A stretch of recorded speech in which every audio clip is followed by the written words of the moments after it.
Tonight it's game one. The Boston Red Sox face off against the Los Angeles Angels of Anaheim. Hi everybody, I'm Don Orsillo along with Buck Martinez. Another fabulous season for the Angels, but you look back over the years, their biggest nemesis has been the Red Sox going on in the postseason. Buck, the question is, what difference does this Angels team make this year in this edition? Well, Don, I think they're a better offensive ball club. They've set franchise records in many offensive categories, and this year they've outscored themselves from a year ago by 118 runs. They have speed, patience, and power. Sean Figgins at the top of the order gets on base. He raised his on-base percentage to .395. Bobby Abreu's been a tremendous impact on this team. He's on base in the 2 spot. And Kendry Morales has had a breakthrough season, his first year as an everyday player, and he responded with a very good 34 home run season. This team can score runs, but it doesn't mean a thing if they can't score runs for John Lackey tonight. On the other side, Terry Francona truly has 2 aces in Josh Beckett and John Lester. He has chosen John Lester tonight. Why in game one? Well, Don, I think because John Lester has proven to be the hot pitcher down the stretch, and he's had success against the Angels last year in the Division Championship Series. 14 innings, just 10 hits allowed. And John Lester neutralizes right-handed bats. He had 160 strikeouts of right-handed hitters, most in the American League. This guy truly can throw any pitch at any time for a strike. For the Angels tonight, it's their ace, John Lackey, 11-8 on the season. Not indicative of the way he pitched. 14 starts, career against Boston, only 3 wins. It's the Angels and the Red Sox, and it's next.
Ultimate driving machine. Well, the Angels take the field tonight in L.A. Southern California is the place to be right now. The Dodgers victorious, and the Angels getting underway here against the Red Sox as the West meets East here tonight. As the Angels have taken the field, let's check out the Boston Red Sox starting nine. Jacoby Ellsbury leading it off in center field. 70 stolen bases on the season. Dustin Pedroia at second base. Victor Martinez doing the catching, batting third, with Kevin Youkilis at first base. David Ortiz is the DH, batting fifth. Jason Bay in left field, bats sixth. Mike Bowl at third base, bats seventh, with J.D. Drew in right field eighth. And Alex Gonzalez rounds out the starting nine for the Red Sox. They have to deal with the ace of the staff for the Angels tonight. It's John Lackey. John Lackey just needs to come out and give his team a chance to score runs and give himself an opportunity to get out in front. 27 starts. He had forearm problems early in the season. That knocked him on the disabled list for about 6 weeks. He's not overpowering like he once was. The strikeout is not as important to him now. He uses a two-seam fastball. Needs to stay in the 88 to 92 range. Don't try to muscle through that two-seamer. It'll straighten out and really create problems for himself. This is his 7th straight year with 10 or more wins. He's got a report for John Lackey. We mentioned he's not overpowering, but he's got a great sense of touch and feel. He throws all 4 pitches. He can add and subtract on his fastball, get more movement, get more sink, and he can do the same with his breaking ball. He's got great late life into the strike zone. Two-seamer that swings from inside to left-handers to catch the inside corner. Jacoby Ellsbury getting ready to lead it off for the Red Sox here in the top half of the first inning. The weather is spectacular, as you might imagine, here in Southern California. And these teams have had to wait a while to get this series underway. Mike Scioscia and Terry Francona both chomping at the bit to get this thing started. What a season it has been for the Angels. The Angels winning 97 games during the year. The Red Sox winning 95. Here we go. The first pitch of this one's in there for strike one, and we're underway. We talked about the stolen bases for Jacoby Ellsbury, but he has really had a fantastic season to top the Red Sox order. Dropped down mid-season to lower in the order. But Terry Francona has said all along the best Red Sox lineup is the one that has Ellsbury at the top of it. He proved that the second half of the season. Yeah, he really puts pressure on the defense once he gets on the bases. But he's got to get on, and that's one thing that John Lackey is going to be very aware of. This team is much different when Ellsbury's on base for Dustin Pedroia in the 2-hole, because Ellsbury's a threat to steal. Catchers have a tendency to call more fastballs running to the plate, and Pedroia is a great dead red hitter. Ellsbury fouls it off to the left. Both these teams with very good leadoff hitters. Both teams can run. And both teams have trouble dealing with the run, which will be something we'll be taking a look at in this series. Yeah, this is quite unusual for 2 American League teams to rely so heavily on the stolen base, but it truly is part of their offense. Ellsbury stays alive as the count hangs at 2-2. And we're seeing more and more teams go to speed and defense, more athletic players. It's universal. Mike Scioscia loves that style of baseball. He grew up in the Dodger system, and if you really think about it, this Angel team is more Dodger-like than this edition of the Dodgers. They play great defense. They emphasize pitching. They go first to third on singles, and they steal a lot of bases.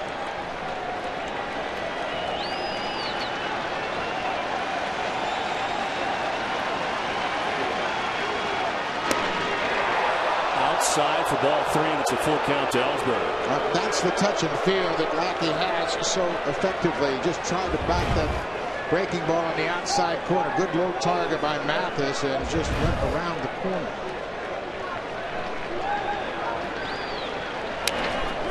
Right side to first as Morales will need help. Lackey's there for the out, and they get Ellsbury for out number 1. Defense is going to be a key in this series. Anytime you play a 5-game series, you don't want to make mistakes. In the outfield, they've got 2 Gold Glovers. Juan Rivera in left, Torrey Hunter, 8-time Gold Glover, Bobby Abreu in right. Sean Pickett's and Eric Ibar on the left side have tremendous range and great arms. Howie Kendry Morales. They think that Morales is the most improved player at first, and Jeff Mathis and John Lackey have had a tremendous chemistry all year long. That's why Scioscia elected to use Mathis in Game 1. Here is Dustin Pedroia, one of the Red Sox who have had very good success against Lackey. He was 6 for 16 in his career against Lackey. Of course, the defending American League MVP from a year ago. The offensive numbers not as good this season for Pedroia.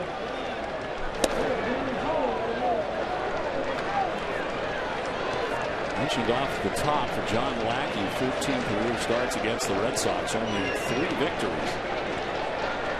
And for Lackey, his record truly not indicative of the way that he has pitched this season. Not much run support, and the bullpen has not helped him out in any way this season. No, they sure haven't. When he left the game, the bullpen has given up the second highest ERA in the American League. Only Justin Verlander had less support from the bullpen than John Lackey this year.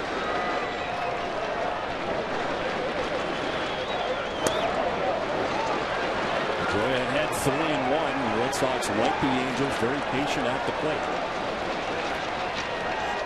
As Victor Martinez waits on deck.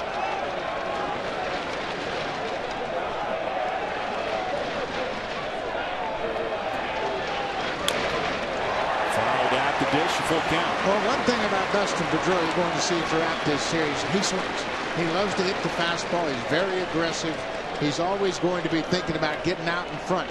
He can be victimized by off-speed pitches, but when Lackey's behind, he's got to throw him the fastball. Terry Francona's Red Sox, a wild card winner. On the ground to first base, Morales will gobble it up, and there's 2 down.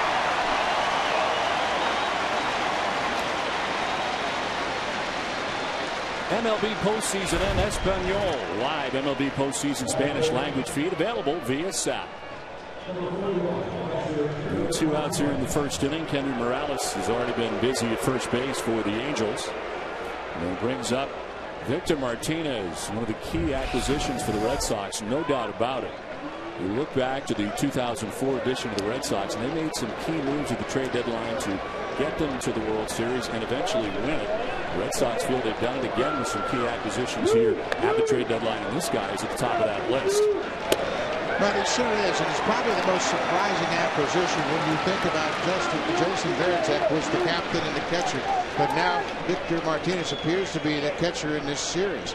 He has taken over that role, but what an addition he has been. This is down the left field line foul. He's another guy that hits Lackey well. 10 for 21 against John Lackey.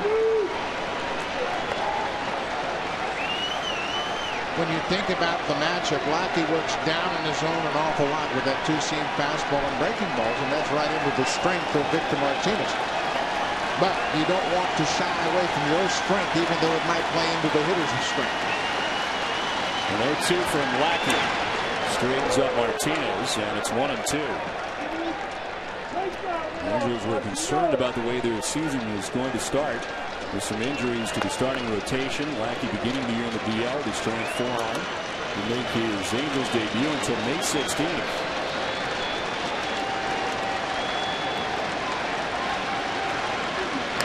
Martinez defending the plate, sends it foul to the screen.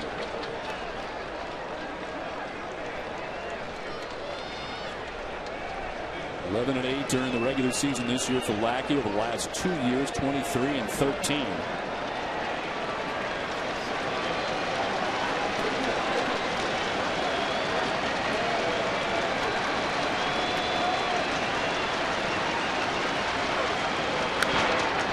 Pretty good battle here. He tried to elevate that fastball and see if he couldn't get Martinez to pop it up. He did, but it went into the stands out of play. Target down and away. You can see he missed up a bit more than he wanted to, and Martinez was able to score a pretty good pitch.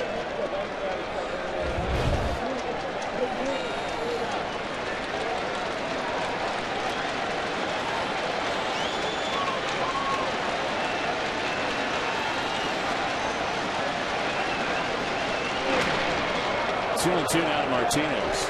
Now, when a hitter has success, as Martinez does against Lackey, you just feel confident when you step into the batter's box. You see the ball well out of his hand. You know all of his pitches. Obviously, in this day and age, every hitter has all the information you possibly want.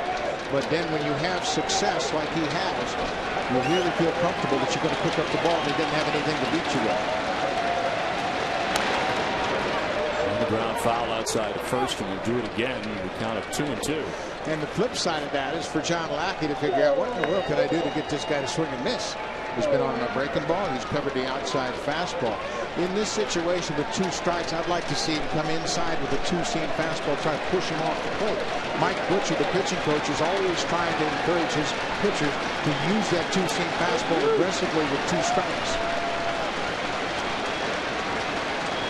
Entwined in the battle right now, Victor Martinez. To left field. Juan Rivera back a few steps. He'll get there. It's a 1-2-3 first for John Lackey. The Angels are coming up in game 1.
Juan Rivera in left. Kendrick Morales is at first base. Howard Kendrick at second base. Chuck Mathis does the catch and he bats eighth. And Eric Ibar rounds out the starting 9 for the Angels.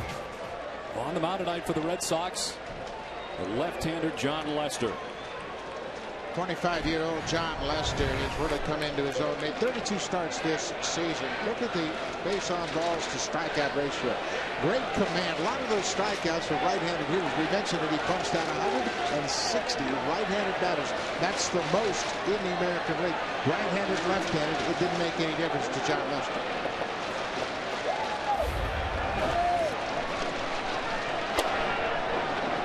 Ball 1 to Figgins. That's his bread and butter, that third base side of home plate. And the approach for the Angel hitters is to lay off the inside pitch. Fastball and breaking ball. Try to force Lester out over the plate. On the ground to Pedroia at second base. Fields and throws, and Sean Figgins is out number 1. Well, we mentioned John Lester has all the weapons, and he truly does. He throws 2 fastballs. He throws a unique one-seam sinking fastball, curve cutter, and changeup. He's got a power cutter, and that's what neutralizes the right-handed hitters. They get out, they see it out over the plate, and then it disappears down and in. And he's really improved since he's developed the arm side command. That's the first base side of home plate where he has expanded the plate. Now, hitters have to worry about the inside, and now they also have to worry about the outside. One down for Bobby Abreu. And Buck, you talked a lot of the Angels, and they'll tell you that one of the biggest differences for this team this year and the impact he's had on the Angels club is this guy right here, Bobby Abreu. Man, look at the numbers. 7th straight season with 100+ RBIs. He drove in 103, and he was a late sign by the Angels. He really got in for short money, short years, and has made a huge impact. And I asked him why the Angels. He said because Mike Scioscia lets you play my style of game. Lets you run, lets you swing any way you want to, as long as you run the bases hard and steal bases. That was exactly what I was looking for.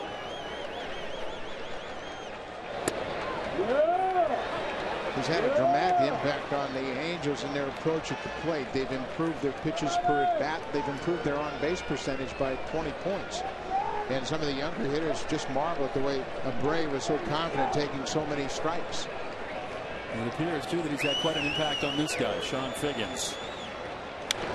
As he cards it foul, Figgins was not as patient in the past and has really changed his game while Abreu has been here. Yeah, and Sean said he tried to do it starting back in 2006 with Garrett Anderson as a teammate, but you can see the improvement in pitches per plate appearance. And what that does for a hitter, it just gives you more opportunities to get a sense for what you're dealing with on a given night. Velocity, break, release point, just gives you a better chance to hit.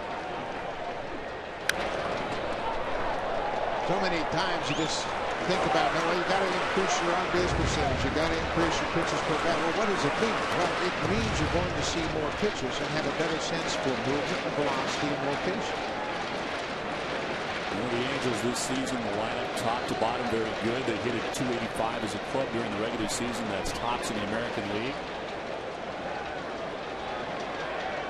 He takes the 2-2 inside as he does so well. It's a full count.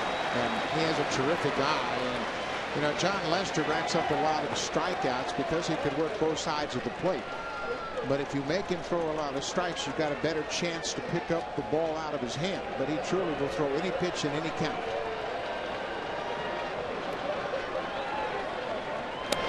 He'll take the walk down to first base. First base runner of the game for either side.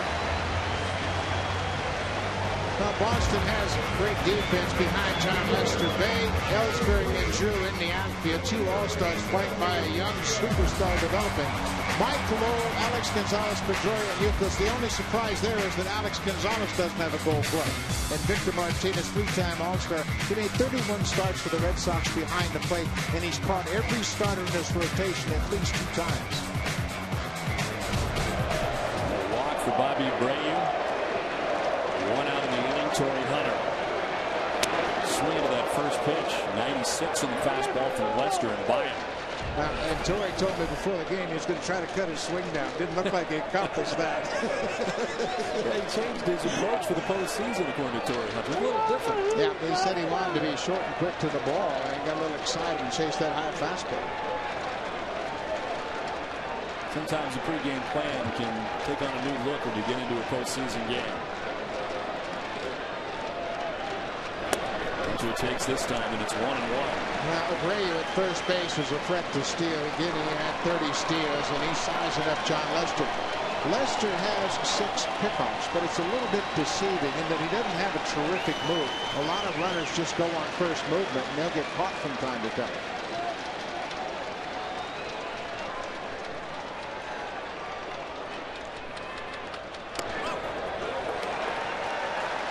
Torrey Hunter enjoying career-high .299 average during the regular season. .366 on base percentage. Also a career high for Torrey Hunter. Spent some time in the DL. First time on the DL since 2006. And he's trained abductor muscle in his groin. About July 7th through August 16th, but here for the postseason. Mike Scioscia glad that he is healthy and batting third in his lineup. After the 2-1, lifts the fly ball to short left. Jason Bay is in. And there's 2 down in the first. That's that borderline strike. Inside, tied him up, got underneath it. Lester has that little extra pop. That was 95, a little late movement right in on the hands of Torrey Hunter. He's got the count in his favor, but he can't get the head out. You see where it is on the play, just on the inside corner. Not exactly the kind of pitch you want to swing at 2-1. Vladimir Guerrero batting in the cleanup spot. Not a Vlad-like season for him at .295 with 15 homers, 50 runs batted in during the regular season. Injury marred season for Guerrero.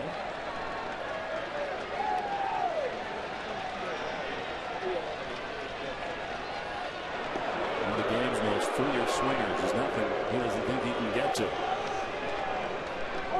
He has really been shut down by Boston in the postseason. hasn't driven in a run in the last two series against Boston. Just 100 games during the regular season for him, his lowest mark since 1997 as far as games played. Fidget there at first for Abreu, but he ducks back. Yeah, he was thinking about going, and you can see a little smile on his face, and they're trying to figure out what the timing is. Not a great move by Lester. You can see very deliberate, and Abreu had a little bit of a false step towards second.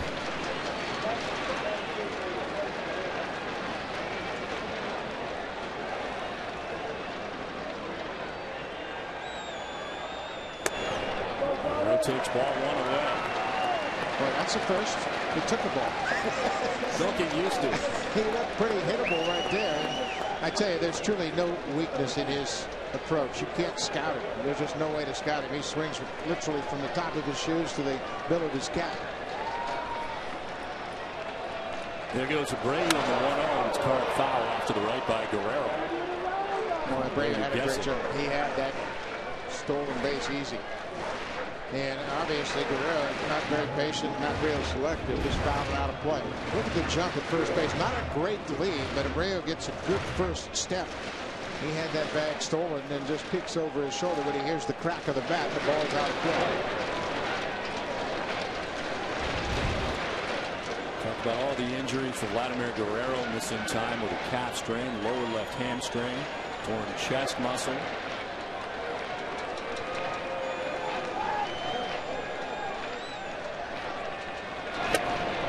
Inside the ball, 2-1. Yeah, they've made Lester really hold the ball, and I think that's the one way that they can shut down the running game is just vary your hold times.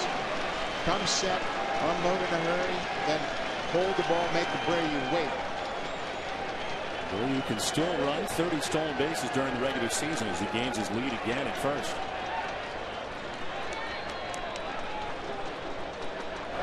On the ground, diving at third is Mike Noel from his knees to second for the force out. To get Bobby Abreu to end the first inning. We're done with one from Anaheim. No score in game one.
As we head to the second inning, it'll be the middle of the Red Sox lineup coming up. Kevin Youkilis, David Ortiz, and Jason Bay to take on John Lackey. And a 1-2-3 first inning on 21 pitches. Youkilis, the recipient of strike one. But do you agree that John Lackey really feels like he's got to be perfect because of the lack of run support, because of the problems that they've had in the bullpen behind him? And all the pressure appears to be on him truly in game one. Well, I think there's a certain sense of that, but I don't get that he's taken that into the game tonight. He looks very calm, very comfortable. He's not trying to muscle up on his fastball. He's made some quality pitches early in this ballgame. There's not a pitcher in the world that can go to the mound thinking that they have to be perfect and win.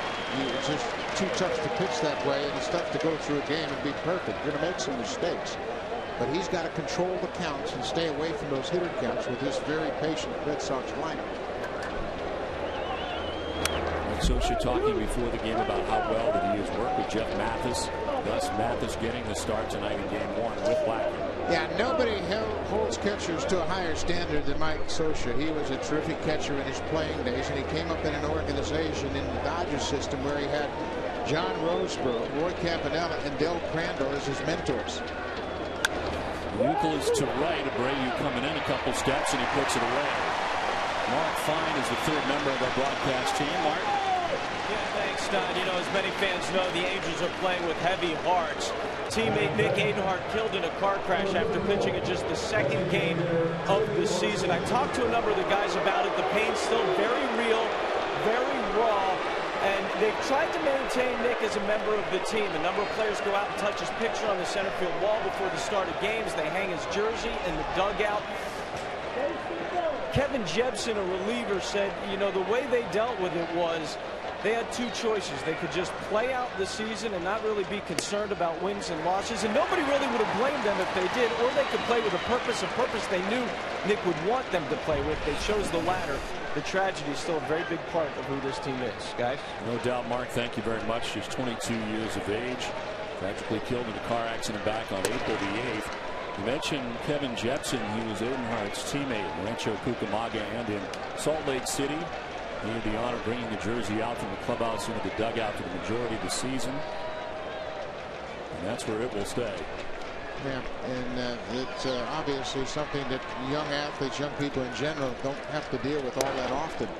And, you know, you talk about a manager and talking about juggling lineups and telling pitchers they're not pitching and all those things. Well, Mike Scioscia did a marvelous job of keeping his team together. And, you know, you don't expect to lose one of your players, especially one so young as Nick Adenhart at 22. But Mike did a terrific job of saying, you know what, we're all going to have broken hearts over this, but we're all going to have to continue to play. And Nick would want us to continue to play. And after they clinched the AL West Championship, they all went out and saluted Nick Adenhart's memory out on that fence in center field. It was a terrific moment and a very emotional moment for many of them. And they wanted him to share in the celebration as he did. And as this one is a strike, and it's the full count. This is a look at that celebration, as you mentioned, heading out there to pay tribute to Nick Adenhart.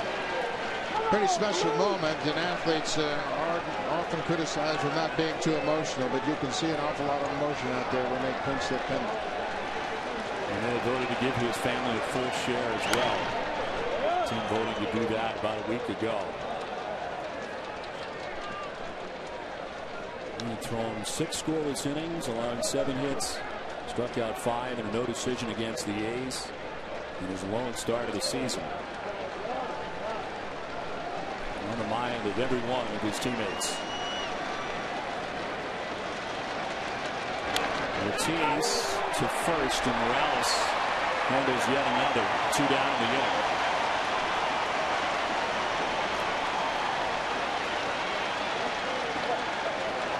The team has remembered Nick Adenhart, and the fans continue to remember him to this day, as they have a memorial to his memory outside the stadium. And this entire community has embraced the memory of Nick Adenhart.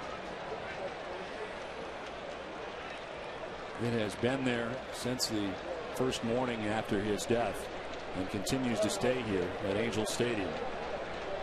Jason Bay stands in with 2 down and takes strike 1 from John Lackey.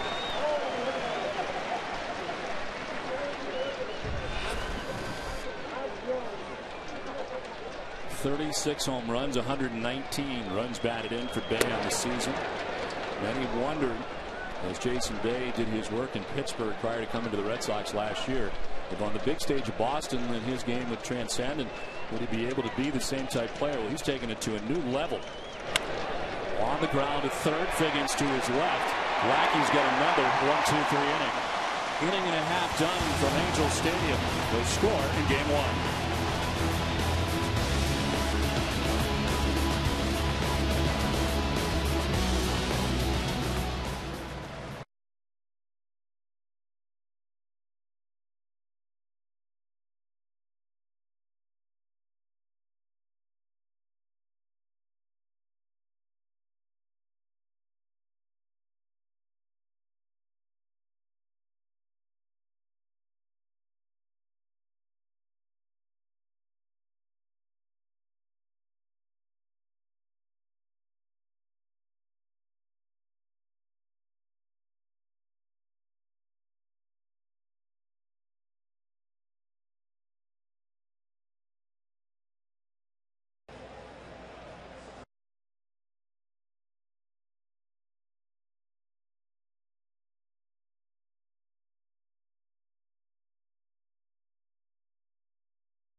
And a half without a score.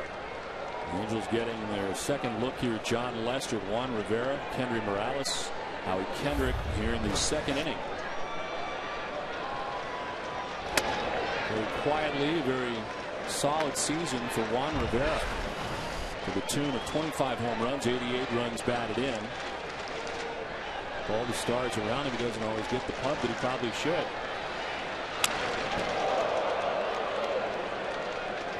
Now you think with all of the outfielders here, and that's why when they signed Bobby Abreu, they said, where's he going to play? You've got Rivera, you've got Gary Matthews Jr., you've got Vladdy Guerrero, Torrey Hunter, Reggie Willits. You got a lot of options, and then of course Guerrero went down with an injury, and Abreu took over in right field. Looked like Morales might have injured the tip of his fingers. He lost the grip of the bat a little bit, got off the handle, and kind of rattled around. Watch how he loses the grip when he takes a swing at this off-speed pitch. And he might have hit his fingers on that bat, and looks at it immediately as that kind of loses the grip and just kind of flipped the end of his fingers, and getting some attention from the training staff. Take a little bit more than that to get him out of lineup, I think, Don. He has had some injury problems. Back on track this year, 2 straight injury-plagued seasons. But a career high 138 games this year. Career highs in home runs, hits, runs, RBIs, and total bases. But slow down the stretch. He hit just 198 down the stretch in the month of September. Appears to be all right. After the 1-1, cranks a foul outside of third.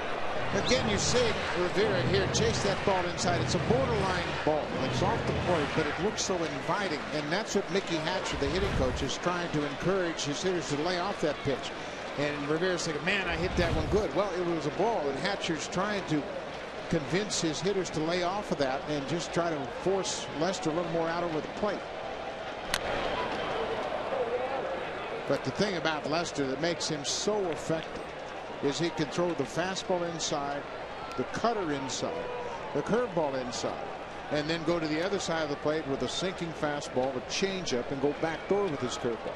Charlie can use all of his pitches to both sides of the plate. That's the real challenge for hitters. Because he comes inside so much, it seems that outside corner is there anytime he wants it. And a swing and a miss as Rivera down on strikes. The first K for Lester, and there's one down here in the second inning.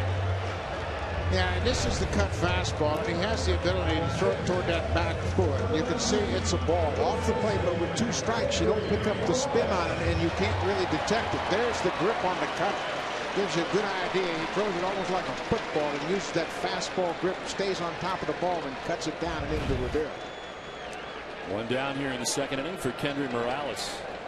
What a story he has been at first base. So much made of Mark Teixeira. Signing with the Yankees, leaving Los Angeles. What would the Angels do? Well, they come up with Kendry Morales. 34 home runs, 108 runs batted in a .306 season. To center field, Jacoby Ellsbury in a few steps. And there's 2 down in the second inning. Now Morales, with the breakthrough season, established a franchise record for home runs by a switch hitter at 34. And it was truly a breakout season, and he surpassed even their highest expectations of what he might do as an everyday player.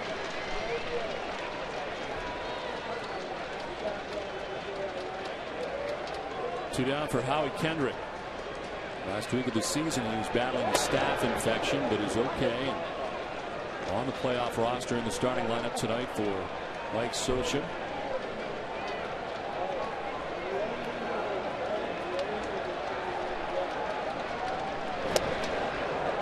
Another ball, but it looks like a strike. That's what pitching coaches will call a strike to ball breaking ball. It's in the strike zone, then it's not. Look at the pitch tracks here as that ball starts on the plate and then breaks down and in, and Kendrick swings over the top of it. Howie Kendrick's an interesting study. Played in the postseason last year, didn't play well at all, swung the bat poorly against Boston, and then got off to a slow start and was actually sent to the minor leagues. So she's saying he isn't ready at the time. And as a swing and a miss, briefly gets away from Victor Martinez. He'll fire to first low. And they get him. It's a second strikeout for John Lester. 1-2-3 second. We play 2. No score.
Scoreless through 2 back in Anaheim. Angels fans hoping for a little luck here in game 1. Lackey 36 pitches through the first 2, and it's Mike Lowell leads it off to right field for Brayu for out number 1 on 1 pitch. It has been an interesting season for the Red Sox. A wild card winner, a 1-2 punch of Lester and Beckett. Pieces in their own right. Red Sox for years had no speed. Jacoby Ellsbury 70 thefts and a power outage for David Ortiz to begin the season. Boston back in the postseason for the 6th time in the decade. Topsy-turvy year for Terry Francona and the Red Sox, but again, they just want to get to the postseason, and here they are yet again. Well, and the 1-2 punch of Lester and Beckett, they're the only teammates in the American League that have won 15 games, thrown 200 innings, and have an ERA under 4. It's the first time that's happened for this Red Sox team since 2004 when Pedro Martinez and Kurt Schilling accomplished that. But that tells you just how potent the front end of the rotation is. J.D. Drew, who has been batting out of the 8 spot. You know you've got a good lineup when you have a guy like J.D. Drew hitting 8. Yeah, that's the truth. We talked to Mike Sosa about that. He said they got a pretty good attack. Anytime you can see Drew down there in the 8 spot, you know that you're in for it. And Terry Francona has had this luxury most of the year, especially in the second half when David Ortiz has shown up again. Drew has been big for the Red Sox in the postseason. In 25 games, hitting at .292, 3 homers, 17 runs batted in the postseason. 24 home runs during the regular season, the most he's had since 2004 when he hit 30 with the Atlanta Braves. On the ground this time to first. Morales will flip to Lackey, and there's 2 quick outs. Lackey's mowed down the first 8 Red Sox he's faced tonight. Well, Kendry Morales is no Mark Teixeira yet, but he's getting better all the time. When he first came over and played in the minor leagues, he was a third baseman and not a very good one. But he has worked hard on these drills all the time with Alfredo Griffin, the infield instructor, and he's become very good, and they expect him to get better. Easily going to his right, and then the quick underhand toss showing the pitch of the ball, making a good toss to Lackey covering first. We talked about the Red Sox acquisitions at the trade deadline, the biggest Victor Martinez. But the return of Alex Gonzalez to the Red Sox for the first time since 2006 has also been enormous. But the one difference is they get him for his defense, one of the game's best shortstops. What you didn't expect was he was going to hit, and he did that in a Red Sox uniform since coming to Boston, a .284 average. 5 homers and 15 runs batted in, and had some big hits down the stretch for the Red Sox. Well, Don, it's not really that difficult to hit in this lineup when you're batting 9th and the pitchers have just worked through the 8th spot, and J.D. Drew's hitting ahead of you and Jacoby Ellsbury's hitting leadoff. I mean, there's an awful lot of protection, and Gonzalez has gotten some good pitches to hit and taken advantage of it. Plus the fact the great defense he's played. He's only committed 1 error since he's come to the Red Sox, and that's really tightened up this team defense. Appearing in just his 2nd postseason, won a World Series with teammates Josh Beckett and Mike Lowell in the 2003 Florida Marlins squad. How about that infield? Mike Lowell at 3rd, Gonzalez at 2nd, Luis Castillo at 2nd, and Derek Lee at first base. Not much got through that infield.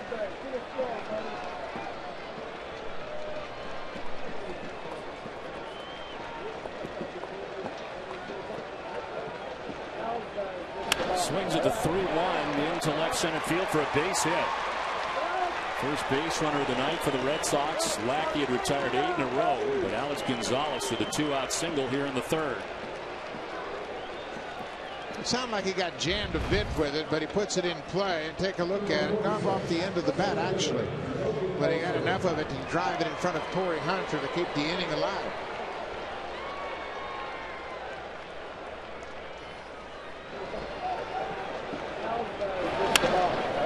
Just didn't get it on the sweet spot toward the end of the bat, but he'll take it. So Boston with a base runner with 2 down for Jacoby Ellsbury. As Lackey now goes 2nd time through against the Red Sox. You got Ellsbury ground out to first base in the 1st inning. Lackey's used predominantly fastballs the first time through the order. It'll be interesting to see how the Red Sox hitters adjust to that.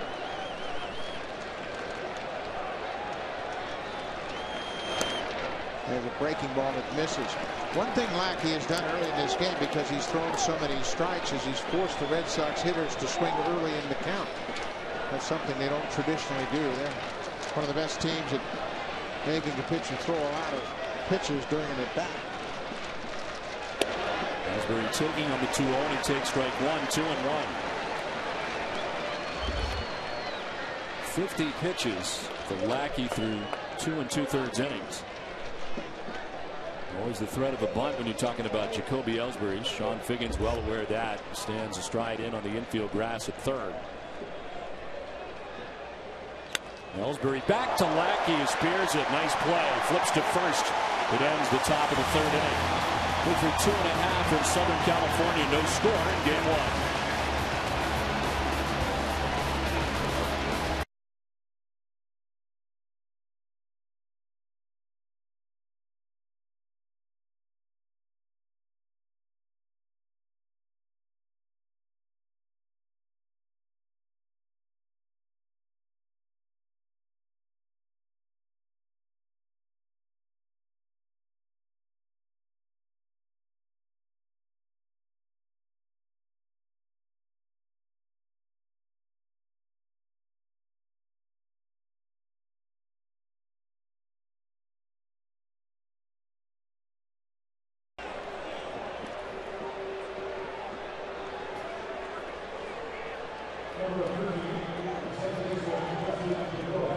Back at Angel Stadium, and Joe West with a late interference call, and the Angels back on the field. Error charge of the catcher Jeff Mathis.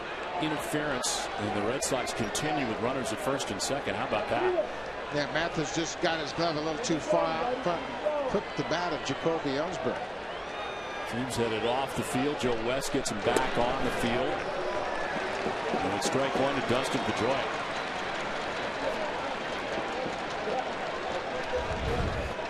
Take a look at it. See how the catcher just barely reaches out and just flipped the end of the bat. Just reached for it, overextended, and got a piece of it. Joe West picked up on it. Pedroia to right field doesn't appear to be costly for John Lackey. A Brady's there, and that's the inning. Takes him a little longer to get it done, but the result's the same. Still scoreless after 2.5.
The Angels and Red Sox from Anaheim. It's Jeff Mathis, Eric Ibar, and Sean Figgins to face Lester. Back at him and through into center field. Mathis didn't waste any time. He reaches with a single to begin the third inning. It's time now to talk, brought to you by Charles Schwab. We asked the Red Sox manager Terry Francona about his decision to start John Lester. Well, the way we were situated, to have Beckett go first, we'd have had to really be a little creative. Like you said, I think we feel like we have two. There's a chance they can both pitch anyway. One would have been on regular rest. One would have been on real long rest. It just didn't seem to make a lot of sense. Terry, on the Ellsbury play, it looked like it was a comeback. Did you detect anything? Did you notice catcher's interference before West called it? No, it didn't look like Ellsbury did either. He certainly didn't sell it if he knew it. We'll take our extra shots. We didn't take advantage of it, but we'll take any shots we can get. Thanks very much, Terry. Up the middle as Alex Gonzalez fires to first base, coming to the right side of the infield to get Eric Ibar as Mathis moves to second base. And really, you take a look at it, Buck, we've looked at it several times. Very close, and obviously nobody knew about it. And a very late call from Joe West. Yeah, Jacoby Ellsbury certainly didn't react as if he had made contact. And Joe West, the umpire, held up his right hand. But you can see Ellsbury, he just thought he'd hit one back to the pitcher. Watch the bat. Didn't really have any detectable movement of the catcher's glove, but Joe West said, yeah, interference from the catcher. But it didn't hurt. As Terry Francona said, Red Sox could not take advantage of it. Took another pitch for Lackey to get out of it.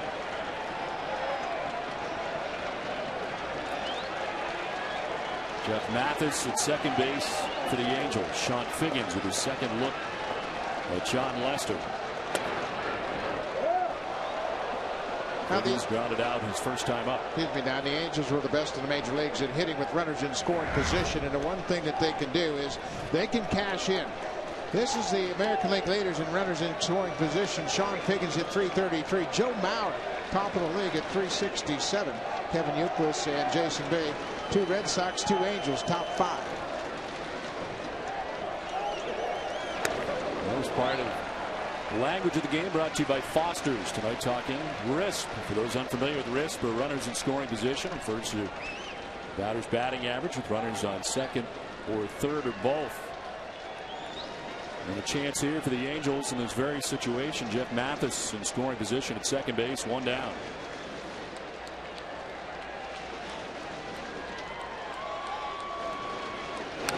Figgins fouls it back. You know, this lineup might not be as potent as the Red Sox as far as knocking the ball out of the ballpark, but they have 11 guys on their team that have driven in 50 or more runs. It's the first time in the history a club has had 11 to drive in at least 50, and there's balance up and down the order. And that's what makes them so tough. There are no real soft spots in this lineup. They won't knock it out of the ballpark, but they'll play base hit, steal a base, go first to third, and knock in key runs all up and down the order.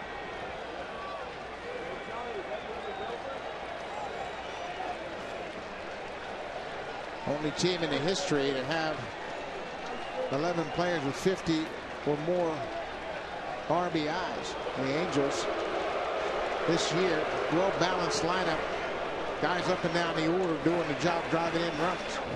Mickey Hatcher works long and hard with these guys, and certainly having Bobby Abreu join the ball club this year kind of validated Hatcher's philosophy of taking pitches, make the pitcher work, and getting 2 strike hits.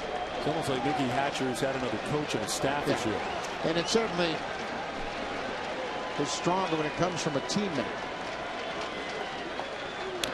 Figgins fights it off foul and hangs it 1-2.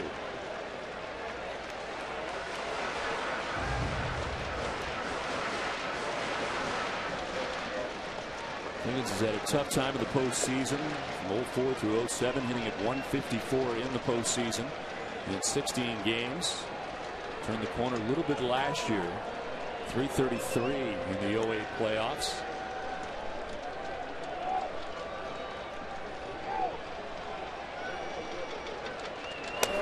It's a way he doesn't chase, 2-2.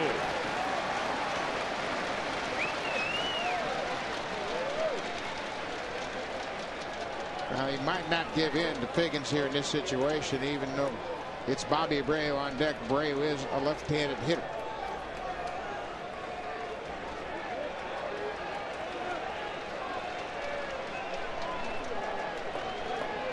Figgins with a swing and a miss. He strikes out. John Lester, with 225 strikeouts during the regular season, picks up his third of the postseason. Let's check back in with Mark Fine. Yeah, Don, you'll remember when we talked to Mike Scioscia before the game. Buck asked him if he was tougher on his catchers. Well, after what happened with Mathis, he had hardly gotten into the dugout before he had a stern talking to. They exchanged some words, and Mickey Hatcher then came over and talked to him as well. I wonder if he said to him, hey, go out and get a hit now and make up for it. He's out there on base, guys. Okay, Mark, thank you very much. We asked Mike Scioscia about that, playing the position so well as he did. It'd be tough to be a guy who does the catching for Mike Scioscia. There's a couple of guys and the good ones. Yeah, and you know what? Mike was a very good catcher in his own right, and he holds them to high standards. Chance for Abreu with 2 outs and Mathis in scoring position at second base. He walked his first time up. Pretty elite company, Bobby Abreu and Albert Pujols, the only players with 100-plus RBIs in each of the last 7 seasons. And there are a lot of people in New York that felt like Bobby Abreu was on the downside of his career. Not just yet.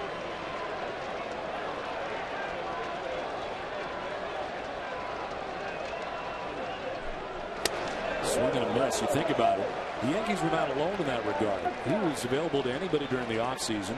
1 year, $5 million, signed him here with the Angels. Yeah, Tampa Bay made an offer to him, and at the time it was early in December, and he felt like he was going to have better offers later on, but it just didn't materialize. And then they went out, Tampa Bay did, and got Pat Burrell, and kind of eliminated the need for an extra bat and really cut into their finances. Unless you were one of the big names this last offseason, it was a pretty strange year to be a free agent, and took a long time to get done. Yeah, and then obviously New York with CC Sabathia, A.J. Burnett, Mark Teixeira, they filled their wish list pretty effectively. Angels with a chance here in the third. 2 down. Jeff Mathis in scoring position at second base.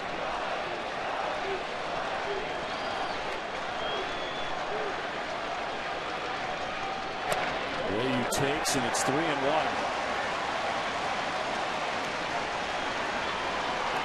Torrey Hunter hoping to get a chance here in the third.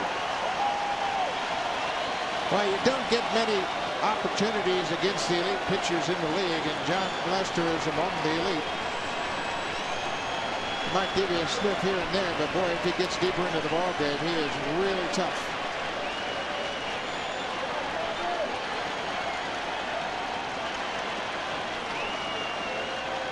Abreu backing out of the way for ball 4. Walks for the second time tonight. A little visit from Victor Martinez now. Just a little reminder of the situation, the game plan here against Torrey Hunter. Mike Lowell in as well. This will be a little bit more to do with Lowell's positioning. John Farrell, the pitching coach, right next to Terry Francona, puts together a pretty detailed scouting report for Victor Martinez. Remember, this is just a 30-second start for Martinez behind the plate. What a challenge it has been for Victor Martinez, really, to come over.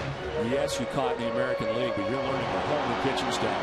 Most times, the catcher starts in spring training with a new staff. He'll learn everybody in a hurry. Yeah, and he really compliments Jason Varitek for sharing his information. He said Varitek couldn't have been better with me, and I was a little anxious coming in to his ball club and then taking over behind the plate. But he said Varitek has been a tremendous asset to him. 2 on, 2 down for Torrey Hunter. He takes strike 1 from Lester. Hunter fly to left in the first inning. Torrey Hunter told us that he was going to try to cut his swing down and not think long ball, just kind of get a line drive. He said over somebody's glove on the infield. Certainly that would be a real bonus right here if he could come up with a base hit with 2 outs. Mathis at second, Abreu at first. And 0-1 to Hunter. Half-heartedly swings through that, and it's 0-2. Kind of changed his mind in the middle. Yeah, and again, he's just a little too anxious. Never picked up the ball out of Lester's hand, and there's another ball out of the strike zone, and an Angel offers that. So far, they haven't been able to implement that philosophy of laying off the balls.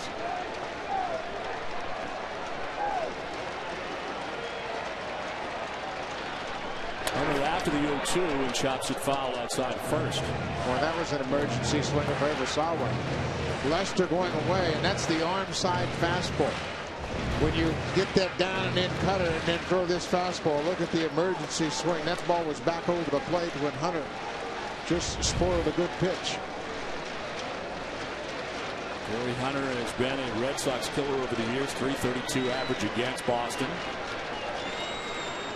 4 games last year in the postseason. .389 against the Red Sox in the series. It's inside the ball one.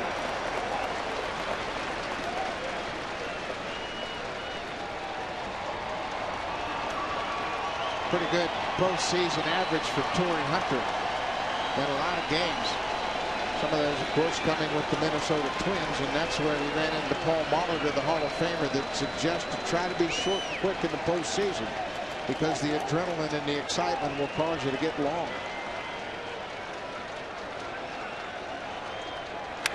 On the ground foul just outside the bag at third. When we fought Minnesota Twins for a long time, the face of that franchise, Torii Hunter, comes here to the Angels. And Mike Scioscia's glad that he did. He's made a huge difference in this clubhouse. Yeah, that ball was well foul. Another inside pitch, probably off the plate, but with 2 strikes, you can't afford to pick a close pitch.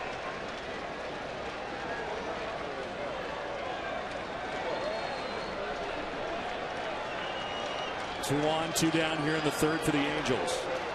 Chance for them to jump on top here in game 1. Lester becoming more deliberate.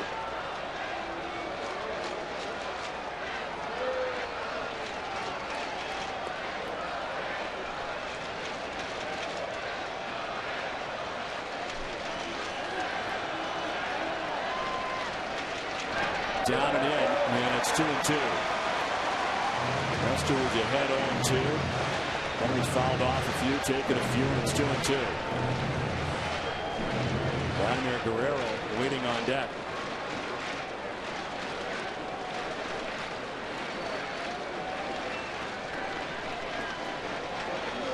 Boston's outfield deep end straight away on Torii Hunter.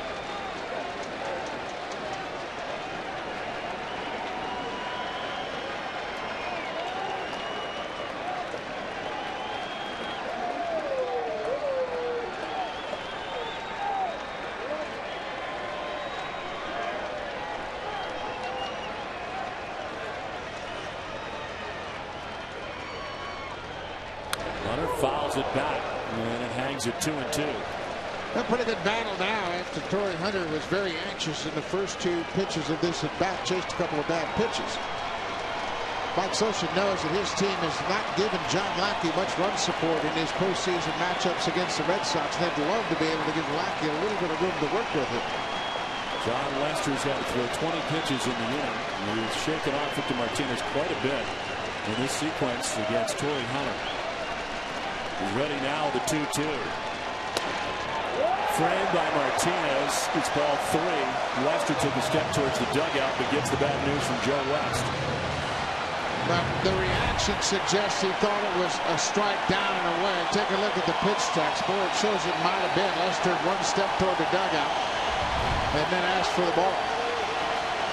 So instead, Angel Stadium stands as 1.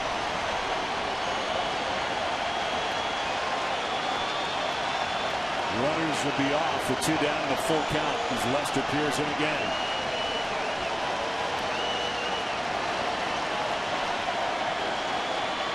Inside ball 4, and it's back-to-back walks allowed by Lester. Hunter's aboard, pointing it back. And the bases are loaded for the Angels. Here's the aspect of the influence of Bobby Abreu. 3 walks already in the game. John Bell out for John Lester. This is a little bit more of a time to give John Lester a chance to regroup, and here's his reaction after ball 4. He had made a great pitch, 2-2, thought he had strike 3. But now, because the pitcher's thrown over 20 pitches in an inning, they're used to 16 to 18. give him a chance to gather his thoughts, catch his breath with this guy. Well, the Angels and the Atlanta Braves, only teams without a grand slam this season. Red Sox with 3, the Angels with none. They've got the bases loaded with 2 down. Vladimir Guerrero reaching on fielder's choice in the first. Since Guerrero hit a grand slam in Game 3 of the 2004 ALDS. There's 1 RBI in 17 postseason games since. Chance here to change that. Foul back. Not waiting around. Again, it doesn't have to be awfully close for Guerrero to swing at it, and he can put everything in play. That ball was just a little bit up, but he was thinking about big damage on that first pitch. Patient stuff might be all right for some other guys. But Vlad's ready to go.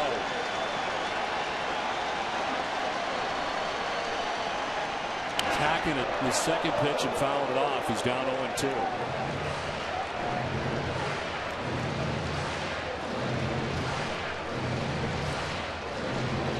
You don't really have to throw Guerrero a strike in any at bats, but he can hit balls off the plate, in and out, up and down. Mathis at third base, Abreu at second, Hunter at first, 2 down in the Angels' 3rd inning.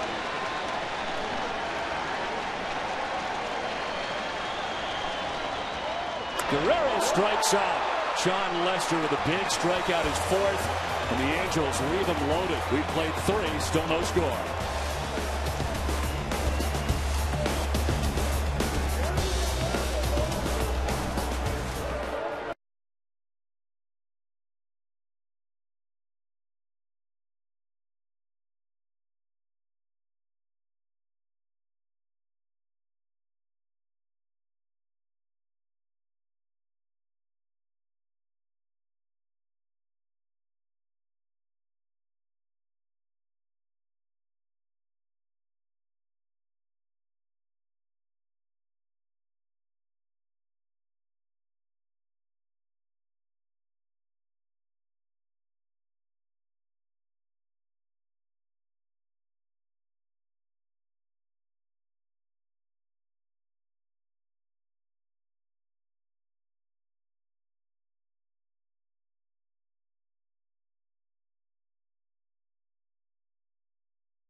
A little tougher go of it for John Lester, who just had to get out of it. Bases loaded jam in the 3rd. He strikes out Vladimir Guerrero, and the Angels leave him loaded.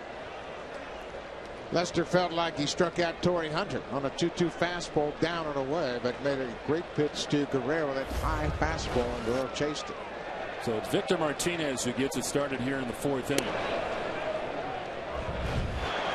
Vladdy Guerrero fouls off the first fastball, then chase that cutter down and then fouls it into the dugout, and then they just elevate the fastball. No chance. Martinez with his second look tonight at John Lackey, flat out to left, first time up. 3rd career 20 home run, 100 RBI season for Victor Martinez. And the work split between the Cleveland Indians and the Boston Red Sox. Breaking ball for a strike over the inside corner. Second trip through the order. Lackey and Mathis are aware they've got to change up things a little bit, not use the same pattern that was effective first time. Mathis and Lackey have a great chemistry working, and they're really on the same page. To first, and on a hop, Kendry Morales will take it himself. Victor Martinez is out number 1 of the 4th.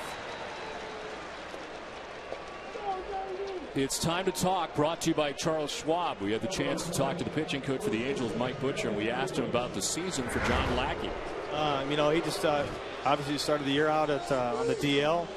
He's come back, and you know, he's been a workhorse for us. He's been throwing the ball well, and you know, we got a tough game ahead of us right here, and he's throwing the ball well. So hopefully we just keep on track. Mike Socha has talked about the relationship between Mathis and Lackey. It looks like they're really on the same page tonight, working very effectively. Yeah, they've been working together really well. They're doing a lot of the bullpen work together. Carries out into the game. They're on the same page. A lot of video time together. A lot of sit down and talking. Everything's been going well for both these guys out there. Thanks so much, Mike. You got it. Thank you. The Angels basically have 2 frontline catchers. Mathis has started 78 games in the regular season. Napoli started 84. But Mike Socha loves the way Mathis handles Lackey, and it's for no other reason than Lackey's comfortable. He likes the visual he sees from the target, and he has a lot of confidence throwing to Jeff Mathis. They've worked well together lately. Youkilis tried to hold up, could not, strikes out. Mathis applied the tag, has got away from him briefly, and that's the first strikeout of the night for John Lackey.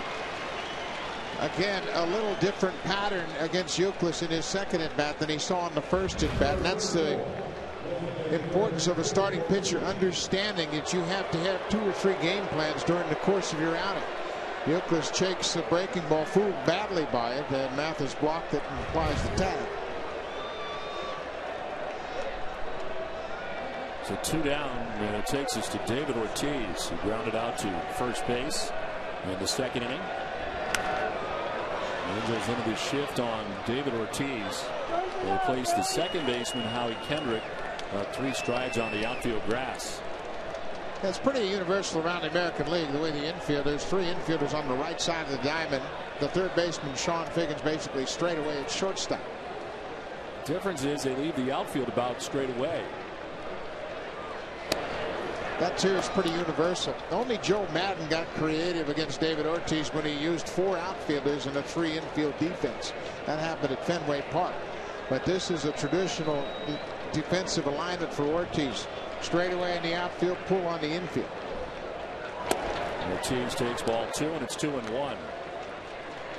There are many teams who will shift the second baseman even deeper into the outfield on Ortiz.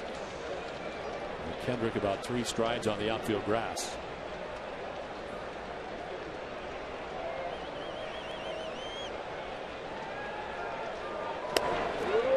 It's the corner, and it's strike 2.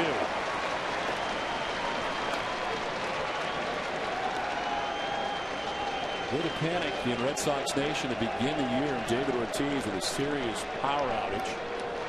Didn't appear they had any chance of ending up with the totals that he did. 28 homers, 99 runs batted in. You know, it speaks volumes about David's confidence, because early on he wasn't even close. You look at his numbers, April and May, he had a .185 with 1 home run and 18 RBI. And I think there was a little concern in that clubhouse as well, especially the manager's office, if indeed Ortiz was ever going to turn things around. But boy, did he ever, dramatically. The biggest question was, had his skills deteriorated? And he answered in a big way. Not this time. Back-to-back strikeouts for Lackey, and Oregon Red Sox scoreless.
tonight. Weeknights at 11 Eastern, 10 Central, starting on November 9th, only on TBS. Bottom of the 4th inning back at Angel Stadium. Juan Rivera, Kendry Morales, and Howie Kendrick tried their luck against John Lester. Rivera first pitch swinging. Rowe cuts it off. The sidearm toss to first. And Rivera's out on one pitch.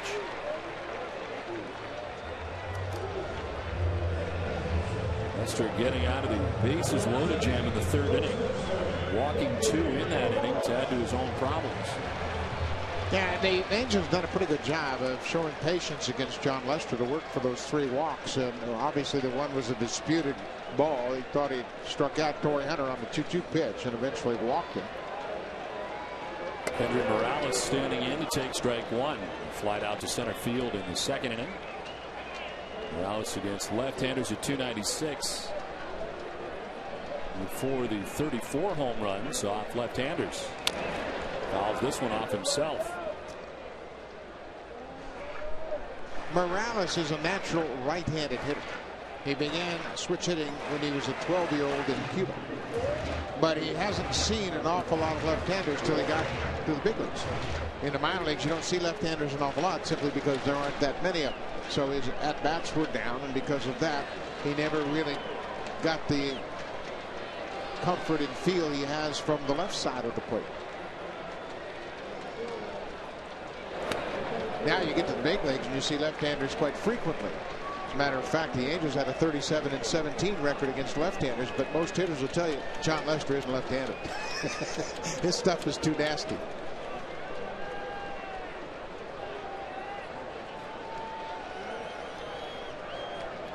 Martinez having to start again with Lester. Yeah, and that's okay. And everybody's going to look at this and say, well, he wouldn't have that problem with Veritek. But Veritek has been mentoring Victor Martinez on the comfort level in the pitch selection for his pitchers. To third, Lowell guarding the line. The throw across, and Morales is the second out of the inning. With more on the catching situation for the Red Sox, here's Mark Fine. Mark? Yeah, Don, I asked Lester about the 2 different catchers, and he said, they're very, very different, almost polar opposites, actually, but both good. He said Veritek is very methodical. He has a plan. He sticks to the plan. Martinez, more a field guy. He might change the plan from pitch to pitch, but he made it very clear he likes pitching to both of them. Victor Martinez has been behind the plate for the last 6 John Lester starts, and you're thinking about the rest of the Red Sox rotation this series. The Red Sox got Victor Martinez ready for the postseason by having him catch each of the starters at least twice. On the ground up the middle, it's Gonzalez to his left, who scoops and fires to first, and not applying the tag is Youkilis, according to C.B. Buckner. Youkilis thought he had him. Throw off the mark, but Youkilis thought he got him on the way by, but instead Kendrick will reach. This will bring Francona out. And Taylor's going to ask the umpire, C.B. Buckner, exactly what the umpire saw. Watch how easily Gonzalez pops to his feet and throws the ball, but it tails on him, goes into the base path, and Youkilis swipes at Kendrick. C.B. Buckner is positioned in the baseline, so he has a good look. Hard to tell from that angle. Buckner had a much better angle position directly on that base path, but there it appears as though he tagged him. Youkilis certainly thought so. Looks like he got him on the hip. No doubt about it. Error charge to the shortstop Gonzalez. And Youkilis went right into the base pass, extended his glove, and appeared to tag Howie Kendrick. C.B. Buckner on the first base umpire. Angels will try to take advantage of this. Jeff Mathis, a single his first time up. First a quick check on Kendrick, who appeared to be leaning in the wrong direction. Yeah, and that's the difference in the move, because they are going to go on John Lester's first move, and the first move that time happened to be back to first, so he still had time to take a step towards second and get back safely. The scouting report on the Red Sox is you can run on them, and the Angels can run, finishing third in the American League in stolen bases as a team. Mathis takes strike 1. The Red Sox as a team have allowed 151 stolen bases. That's 19 more than the second club, the Chicago White Sox. The one concern was that the Angels are going to have a track meet, but they haven't been able to get into too many running situations tonight.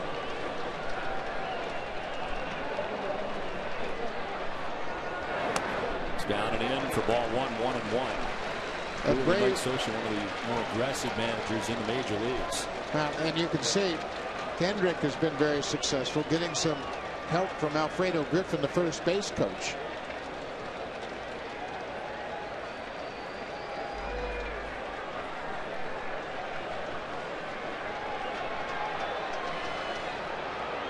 Kendrick not going, and this is grounded foul. It's 1-2. When you run as frequently as the Angels do, it throws everybody out of whack a bit. Perry Francona says our best defense is to hold the ball to make the runners wait. Mike Scioscia knows he didn't have the Thunder offensively in his lineup, so he has to take the 90 feet whenever he can get it.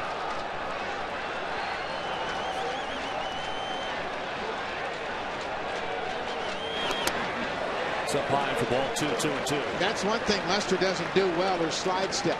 He used the slide step there, and the fastball wasn't close. So they would rather have Lester be more deliberate and throw a quality pitch than worry about holding Howie Kendrick at first base.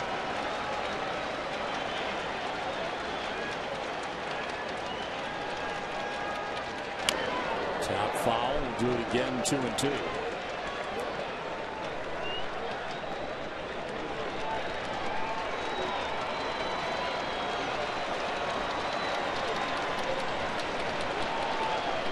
Lester thought he was out of yet another inning. First to strike out in the third. Now the apparent missed call at first base by C.B. Buckner, and the pitch count rising at 65 now for the Boston left-hander.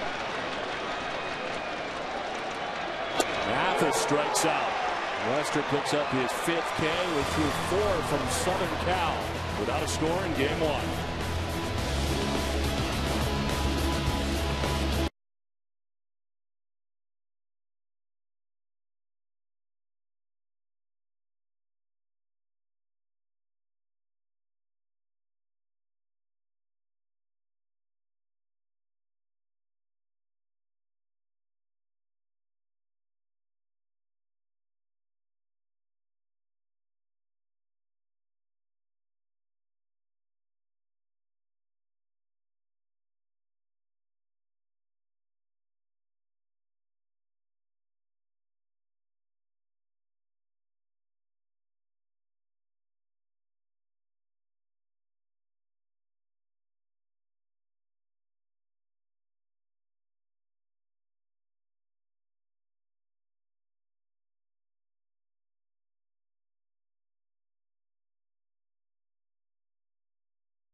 Over to play it. Bays aboard to begin things here in the 5th inning. Well, it's the first time tonight Boston has had the lead runner on. Jason Bay picked up on the fact that Lackey was using the breaking ball. He gets a hanger and stayed on the inner half. Mathis wanted it down and away, and it spun on the inner half. The last two strikeouts that Lackey got in the fourth inning were both breaking balls, and the veteran Bay picked up on the pattern and took advantage of it.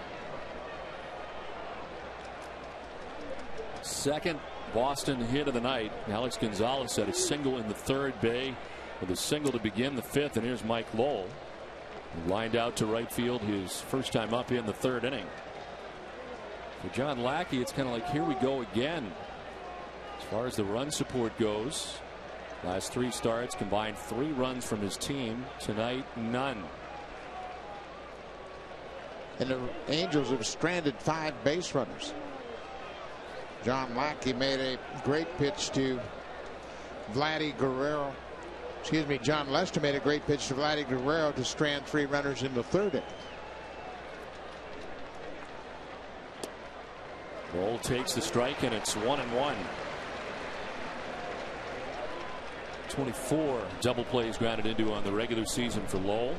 He's been hampered by that hip injury, had surgery on it, and just a situation which plagued him. They've had to make sure he gets enough rest to keep his bat in the lineup. Recently receiving a shot before the postseason, last couple of games during the regular season. Had the offseason hip surgery, responded well coming out of the gate, hitting at .308. 8 homers, 35 runs batted in April and May. But it resurfaced again in mid-June. And at that point, the manager of the Red Sox, Terry Francona, said that he would certainly use him differently in the second half. He did that. The rotation of Kevin Youkilis moving to third. Of course, Victor Martinez catching. He got that time off to shortstop, and the double play may be a factor again. It is for the Angels who turn it. And there's 2 down in the fifth, just what the doctor ordered for John Lackey. Well, the infield defense is terrific. Eric Aybar has great range and good hands and a strong arm. He gives a good feed to Howie Kendrick. Kendrick has a strong arm as well, just dances over the top of Jason Bay, and they get an easy double play. Lackey loves it, and there's 2 down in the fifth.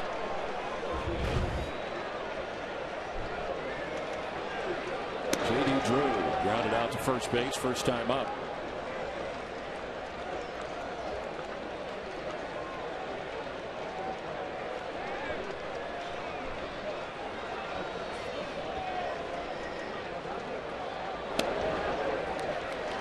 The strike, and it evens at 1-1.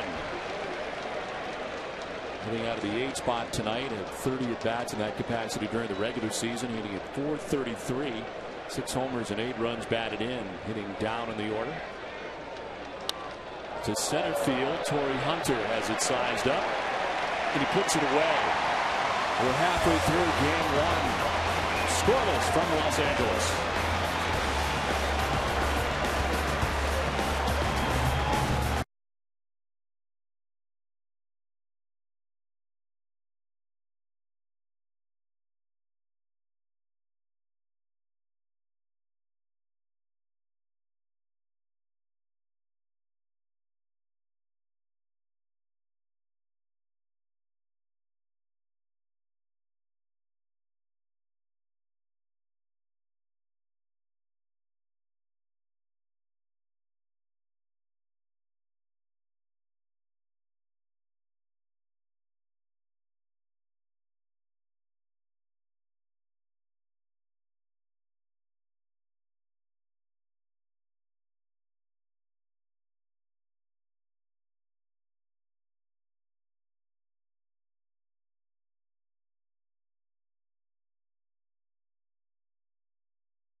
Eric Ibar, Sean Figgins, Bobby Abreu will face John Lester in the home half of the fifth.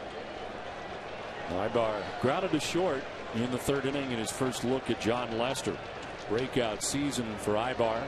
Career highs in every major offensive category, and he's showing bunt, but taking strike one.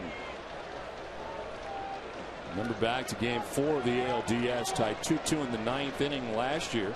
Failed to lay down the squeeze bunt. And the Angels failed to score in that inning. Red Sox went on to score a run in the bottom of the ninth. Fouls this off, and it's 0-2. And now with 2 strikes, he is not a threat to bunt, but he had 18 bunt hits during the regular season. That was the most in the major leagues. He has an awful lot of speed, but now Mike Lowell can back up behind the bag at third with 2 strikes. Finished the season on fire, hitting .526, 10 for his last 19 in the final 7 games of the year. That's 9th in this Angels order. The 1-2 is a fair ball down the line. Over the plate is Bay as Ibar to second base as a stand-up double to start the bottom of the fifth.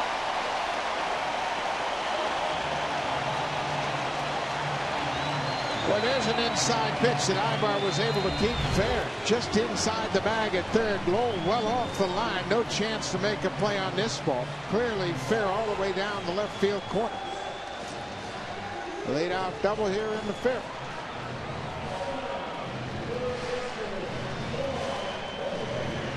Second hit of the night for the Angels. Ibar's double starts the bottom of the fifth and becomes Sean Figgins. Red Sox defense in at the corners for Figgins.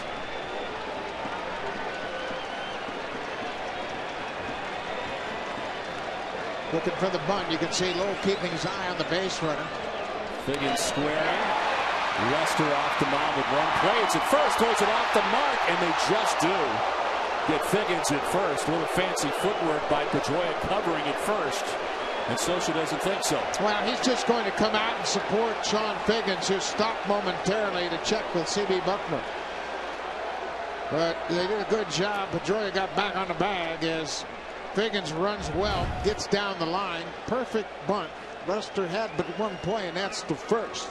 But the speed will always keep pressure on the defense. You can see him rush the throw, pulls Pedroia off the bag, but he groups in time to get back on the bag and beat Figgins. Very close. His momentum pulled him away from the base, but he got back ahead of Sean Figgins.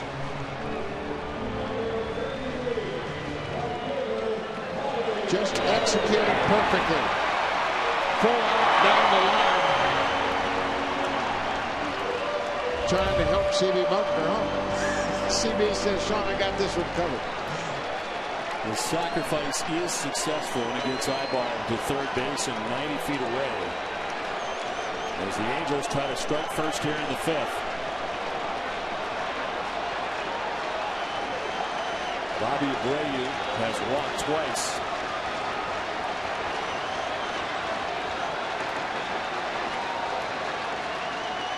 Swinging away at the first pitch this time and fouling it off.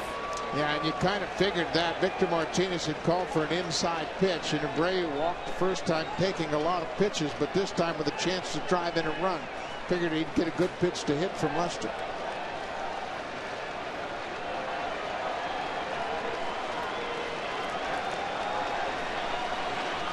Wants to go down and away with that cut. It's away, and it's 1-1. Eric Ibar starts the bottom of the fifth inning with a double. The sacrifice bunt for Sean Figgins. Ibar at third base. Not many leads for the Angels are trying to take the first of this division series.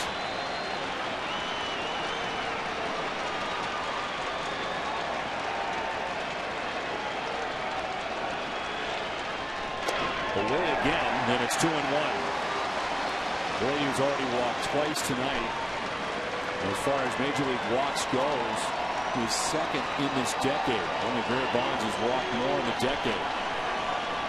1,038 walks for Abreu. Torrey Hunter waits on deck with one out.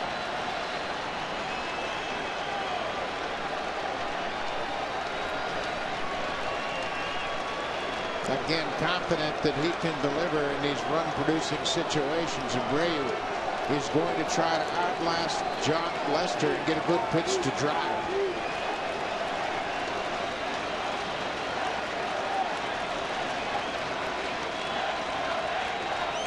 The breaking ball drops in there for a strike. 2-2. That's the curveball, and that's what Victor Martinez knows about catching John Lester. You can ask him to do anything on any count, and he has command. See how far out in front of Abreu was? He was expecting something a little more firm.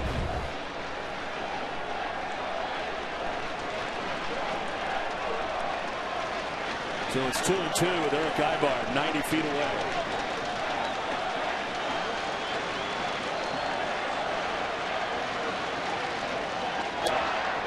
Full count. They have to have a great eye to take that pitch. Lester works from the first base side of the rubber, keeps that front side closed. Difficult for a left-hander to hang in there, but it was clearly off the plate.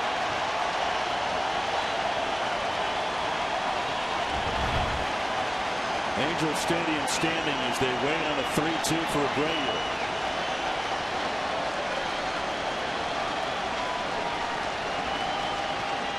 Inside ball 4, and he's walked yet again, third time tonight.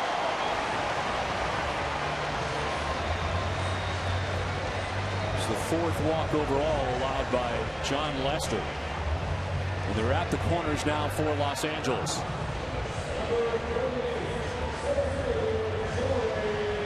The interesting thing in this situation, first and third, 1 out. John Lester now pitching his 40 in a third inning has not induced a ground ball double play.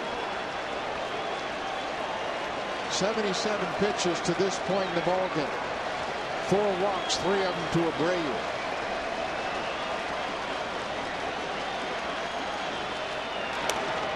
Strike over the outside corner to Torrey Hunter.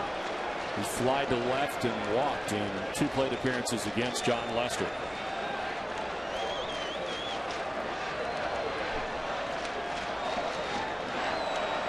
Angels have left 5 men on base through the first 4. And more on here. They're at the corners with 1 down.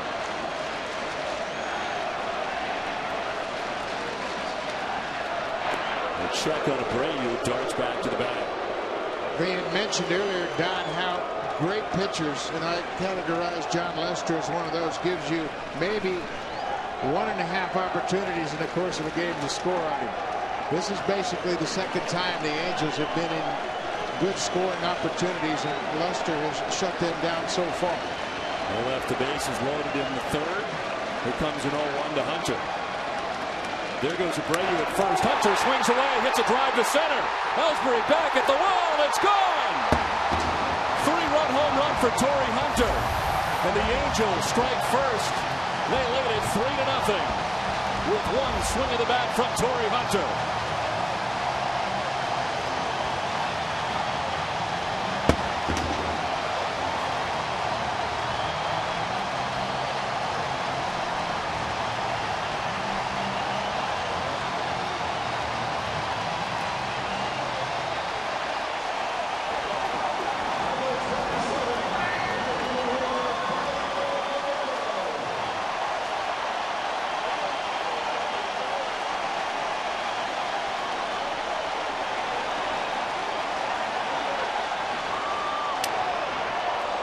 After a lot of frustration for the Angels, not scoring with the bases loaded in the third, Torrey Hunter comes up big here in the 5th.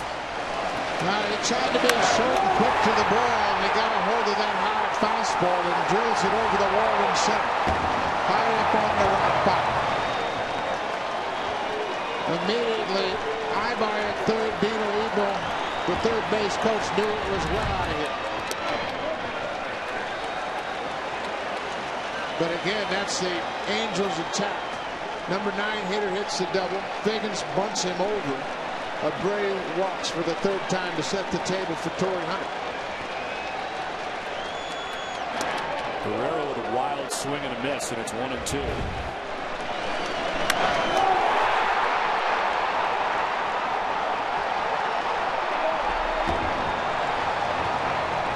first earned runs allowed by John Lester in 19 innings in division play. There's a pop-up. Youkilis at first steps onto the grass and makes the catch for the second out here in the bottom of the fifth. John Lester had been so good, and Bobby Abreu took some close pitches to work for that walk to set up the 3-run home run. But the Angels had made Lester work hard all night long. They took a lot of close pitches, especially the inside pitches. Juan Rivera has struck out swinging. He has grounded out to third base. He's 0 for 2. This one skips in.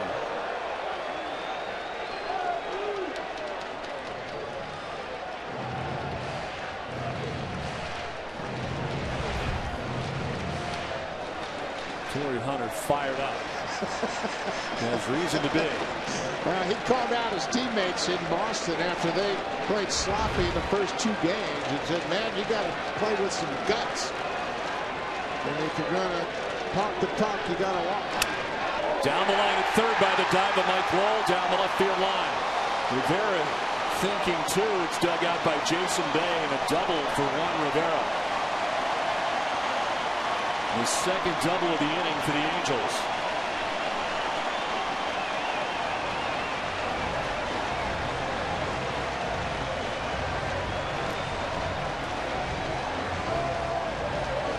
The pitching coach for the Red Sox, John Farrell, headed out to settle down John Lester.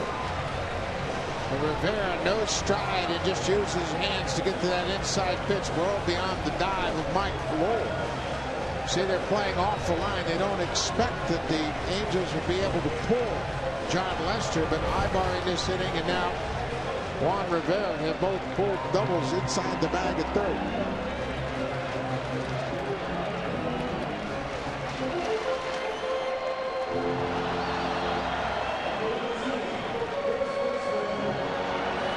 Juan Rivera at second base with 2 down here in the fifth, and Kendry Morales coming up.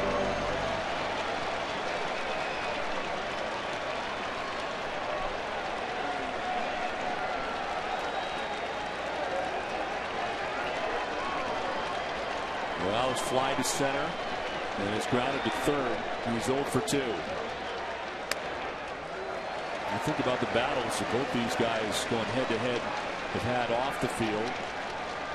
John Lester beating cancer, and Kendry Morales getting out of Cuba to come here. 12 times he tried to escape Cuba.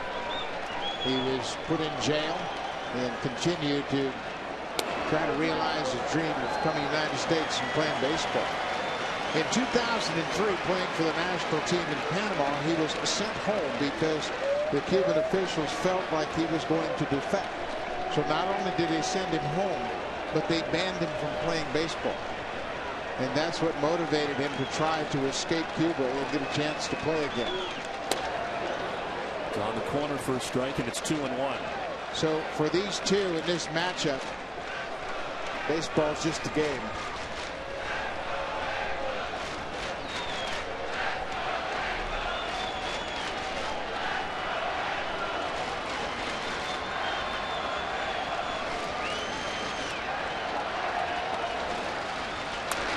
Flared foul. It's 2-2 for John Lester, who started the 07 season on the DL. Cancer free, but still weak from the treatments during the offseason.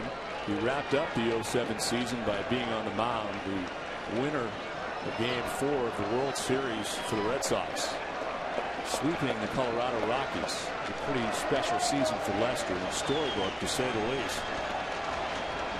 Morales lines it to short. Gonzalez reels it in.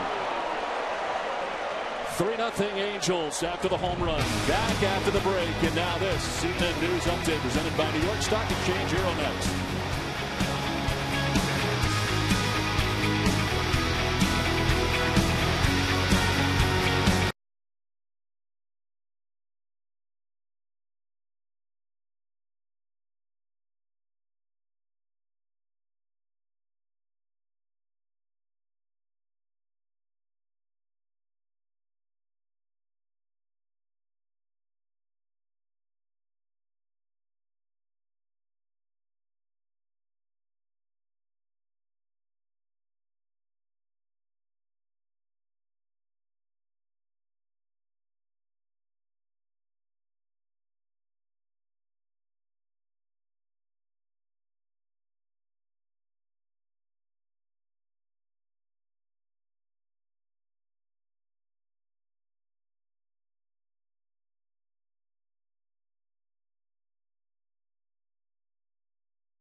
Back at Angels Stadium, where the Angels get a 3-run home run from Torrey Hunter in the bottom of the 5th inning.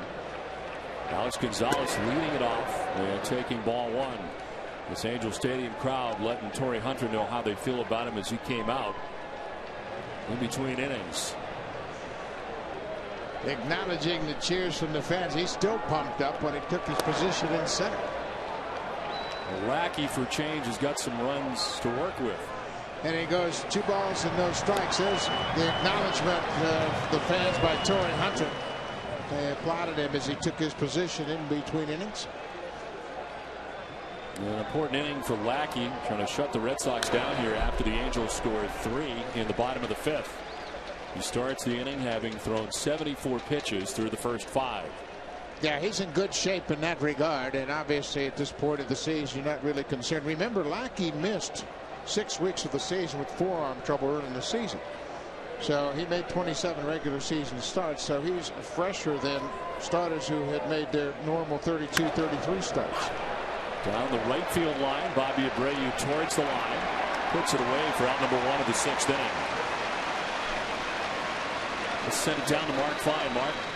Yeah, Don, you guys were talking about the crowd. You know, I wanted to point out Boston, Fenway Park gets a lot of attention, and deservedly so. But here in Anaheim, 3 million fans for the 7th consecutive season. That's a streak only the Yankees and the Dodgers have also accomplished. So real good baseball fans here in California as well. Well, I think we're going to see terrific crowds throughout this series. Both of these teams were supported very well by their respective fans, and I think we're in for a whale of a series. Jacoby Ellsbury getting his 3rd look tonight at John Lackey. Grounded out in the 1st. Thought he had grounded out in the 3rd, but the catcher's interference called by the home plate umpire Joe West. So it's an error charged to Jeff Mathis. This time it's on the ground to Kendrick at 2nd. And there's 2 quick outs in the 6th for John Lackey. Well, that's huge for John Lackey to give it a 3-run home run at the bottom of the 5th and come right out. Get the first 2 quick outs here.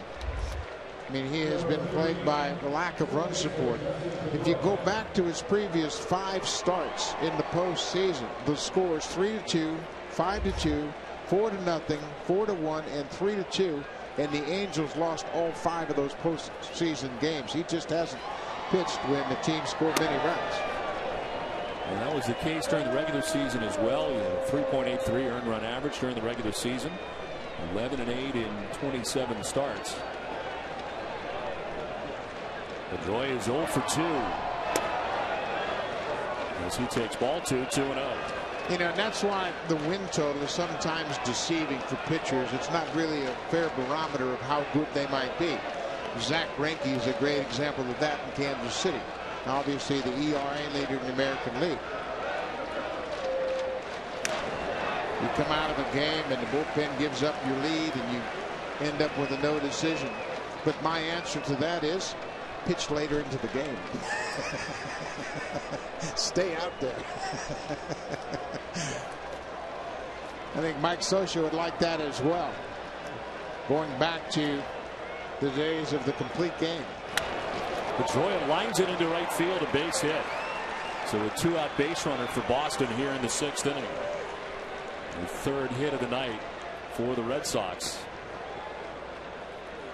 And Bart, so far very important for the Angels to get out to a very good start here tonight, and they've done that. A huge 3-run home run for Torrey Hunter. Yeah, when you think about it, the Angels have lost 8 of the last 9 games, and it's just been a situation where they haven't been able to get anything going against the Red Sox in the postseason. But as we mentioned at the top of the show, I think this particular team is better suited to match up against the Red Sox. Mind you, they're a long way from celebrating this division championship series by any means, but Mike Scioscia's team has scored more runs this year. They've gotten on base more efficiently, and their starters at this time of the season, although they might not have a true ace, they have 4 quality starters that can be a real challenge for this Red Sox team, as good as they are at hitting. Victor Martinez 0 for 2 tonight against John Lackey. He's flied out to left, grounded out to first base.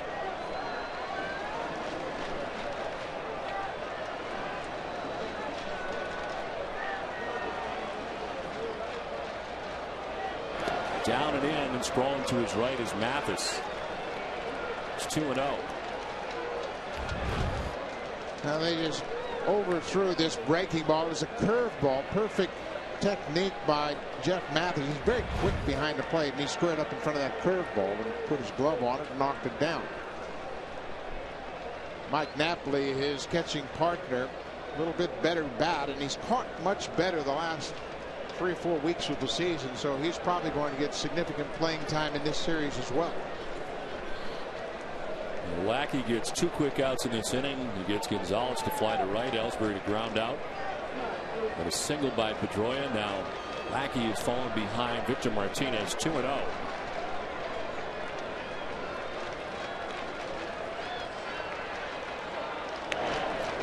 It's ball 3. And this is the one thing the Red Sox have that the Angels don't consistently count on, and that's the long ball. They got a little more pop. They got a few more guys Terry Francona can lean on to get them back from a 3-0 deficit.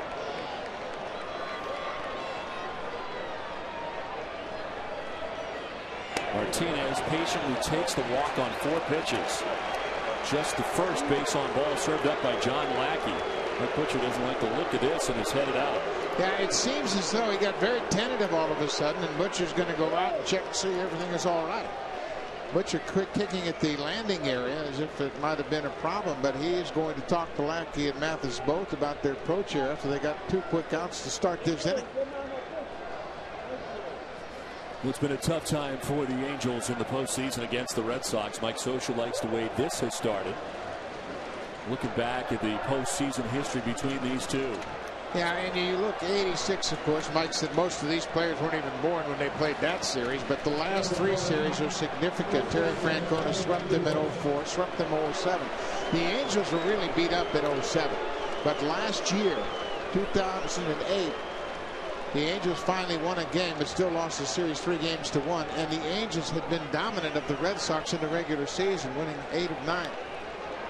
2 down, first and second for Boston. Kevin Youkilis takes ball 1 away. Youkilis is lined to right and struck out swinging.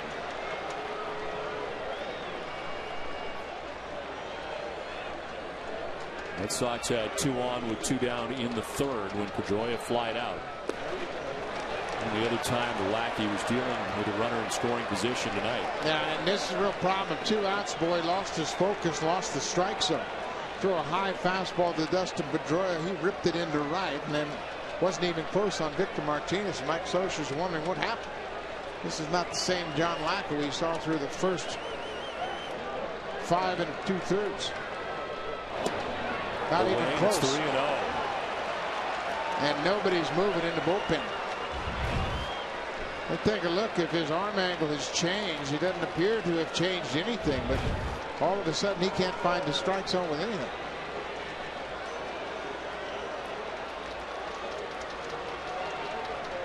Youkilis taken all the way, and he takes strike 1.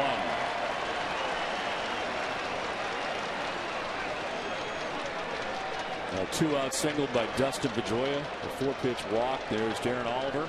The first action we've seen in the Angels pen. Just getting up. Youkilis takes strike 2 as Lackey battles back. Full count. Seems to have grabbed his bearings. Runners will be off with 2 outs at a full count here in the 6th.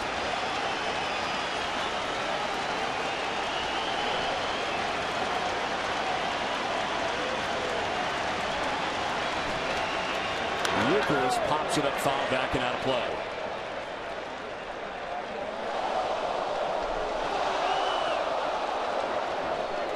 Now this is a tough spot in the order, and obviously a big momentum swing if Lackey can get out of this inning in the heart of the order and keep this guy from hitting.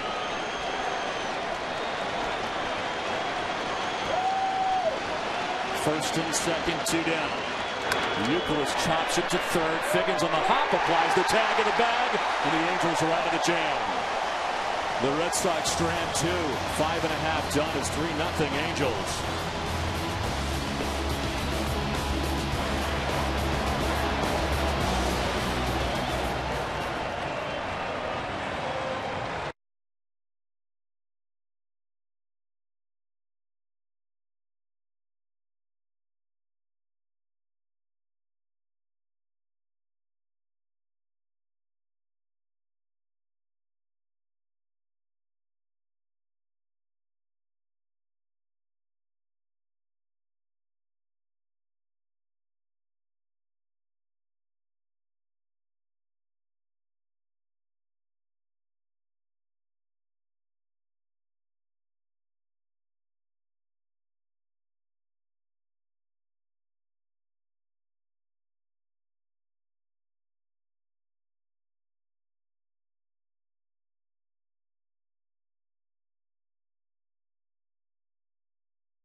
Welcome back to the Big A, Angels Stadium in Anaheim, where the Angels have a 3-0 advantage.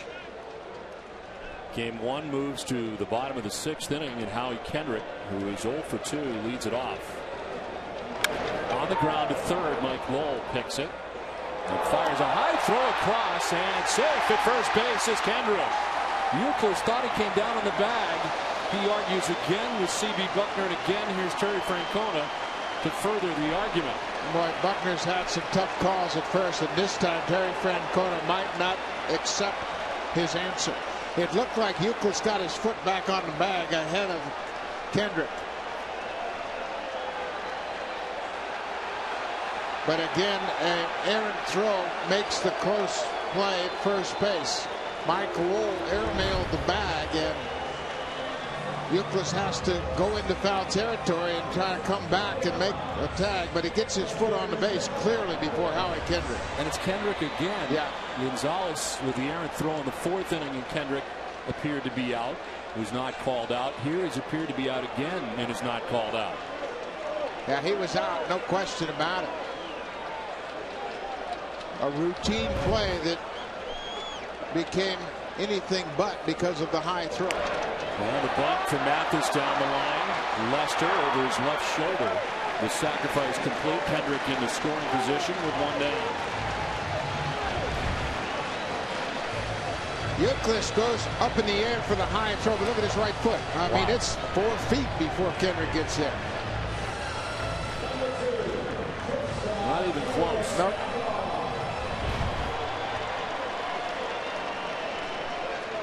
Kendrick at second base with 1 out. It's Eric Ibar who got it started for Los Angeles in the 5th with his double leading off the 5th. The inning in which Torrey Hunter hit the 3-run home run that has the Angels on top 3-0.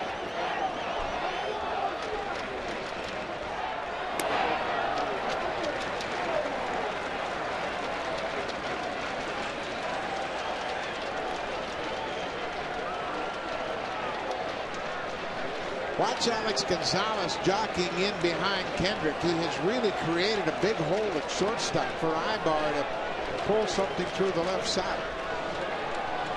The Angels always a threat to steal third, and Gonzalez, because of the threat, has to shorten up Kendrick.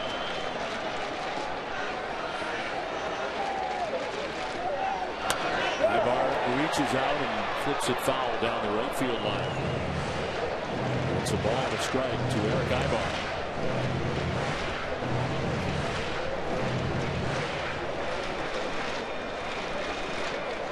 The Pens are busy. Ramon Ramirez, who's first up for the Red Sox. Lester started the 6th inning having thrown 90 pitches through the first 5. Had to expend a great deal of energy throwing 24 pitches in the 5th.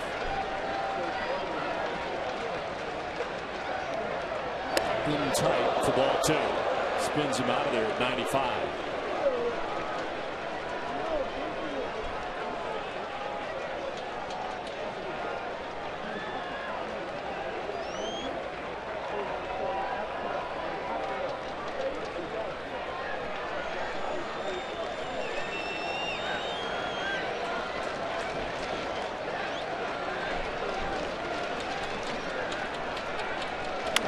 To third base. Lowell looks the runner back at second and fires across for the second out. Ibar cannot advance the runner, and there's 2 down.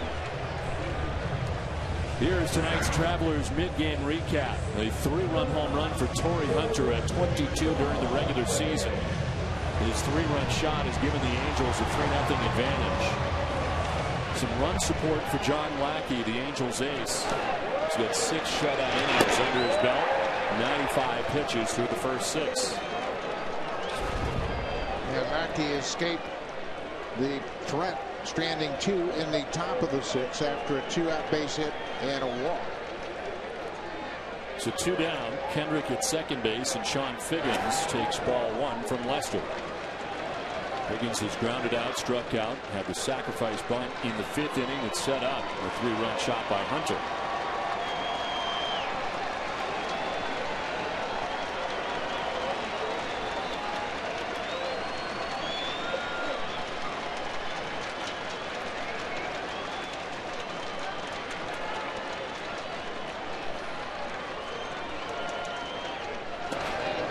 2-0 now Figgins.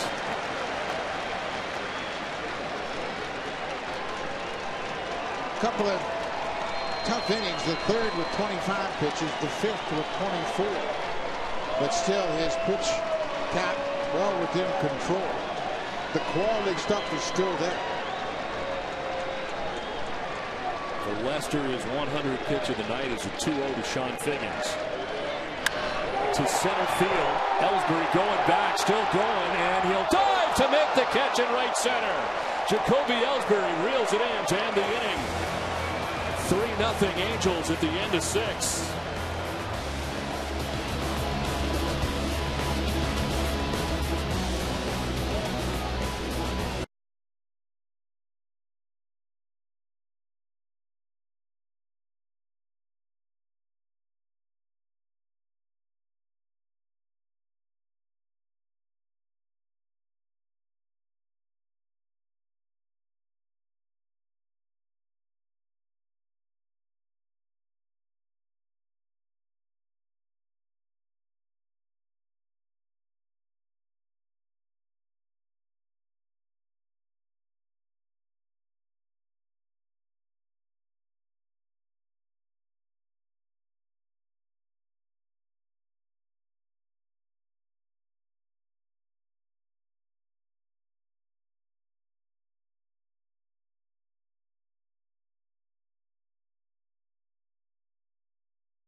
Seventh inning back at Angel Stadium. 5, 6, and 7 for the Red Sox to face John Lackey, who, but for 3 batters in the 6th inning, has been in control all night. Seemed to run into some wildness there in the 6th. Yeah, and it was really a surprising point in the batting order. He got out the number 9 hitter on a pop-up to right, 4-3 to Jacoby Ellsbury, leadoff hitter, and then Pedroia singled to right. Then the walk that set up a pretty interesting situation for Kevin Youkilis, and Lackey pitched out of it. But boy, walking Victor Martinez, he wasn't even close. He starts the 7th inning, having thrown 95 pitches through the first 6. Ortiz 0 for 2 tonight, has grounded out to first base and struck out swinging. Lays off. And it's a ball and 2 strikes. Well, you can bet Mike Butcher and Mike Scioscia, the pitching coach and manager of the Angels, are looking at stuff. They're not worried about pitch count. And they've got a real concern down in their bullpen, just how they're going to get to the back end of their bullpen. Swing and a miss. Ortiz strikes out to begin the 7th. Stuff still good. A little extra on that 4-seamer. He threw a straight fastball and just threw it by David Ortiz. You look for life, you look for velocity, and you look for command. Quality pitch to Ortiz to start the 7th. It's the third strikeout for John Lackey, second time that it's been David Ortiz, and there's one out here in the seventh for Jason Bay, who's got one of only 3 hits for Boston in the contest. His single started the fifth, but it was quickly erased as Mike Lowell grounded into a 6-4-3 double play, and that was that for the Red Sox in the fifth. Grabs the corner, and it's 1-1. Well, he's right back in the groove. After losing the strike zone with 2 outs in the 6th, he's got it back.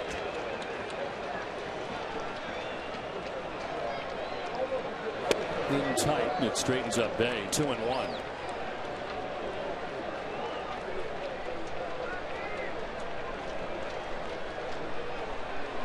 The play in the outfield for Bay to pull Torrey Hunter over towards the left center. Gap out there in right center field for Jason Bay. Offers of the 2-1, and it's 2-2. I admire starting pitchers because they truly have to have 3 distinct game plans. You cannot go through a major league lineup with the same pattern 3 different times, and here he's into the final third of the game, changing his approach again. Bay strikes out. Goes looking, and it's back-to-back Ks for Lackey to begin the 7th.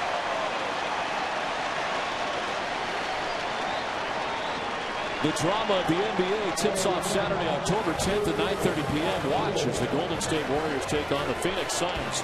But NBA on TNT presents the Autotrader.com Open only on TNT.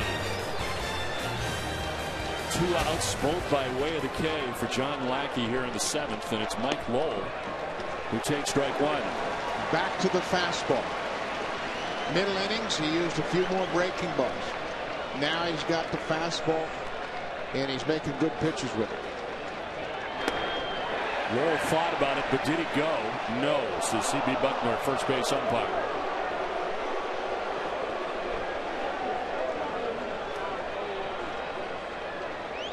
Lowell has line to right and bounced into a 6-4-3 double play.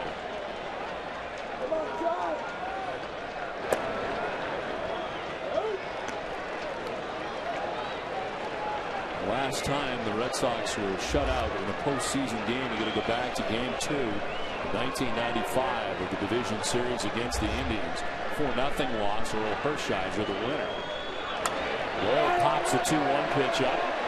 Jeff Mathis, the catcher's got a play and makes it. It's a 1-2-3 7th inning for John Lackey. 7th inning stretch from Southern California. 3-0 Angels on top.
accounts and descriptions of this game may not be disseminated without express written consent.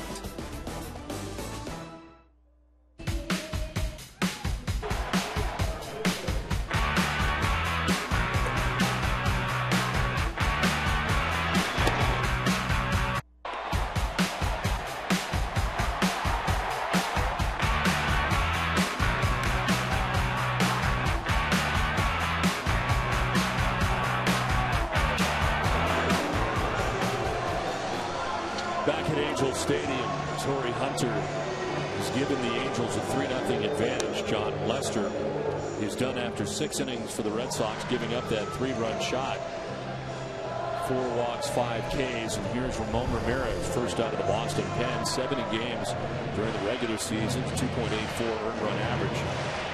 Red Sox got him from Kansas City in the Coco Crisp deal prior to the season. One of the more reliable relievers Terry Francona has.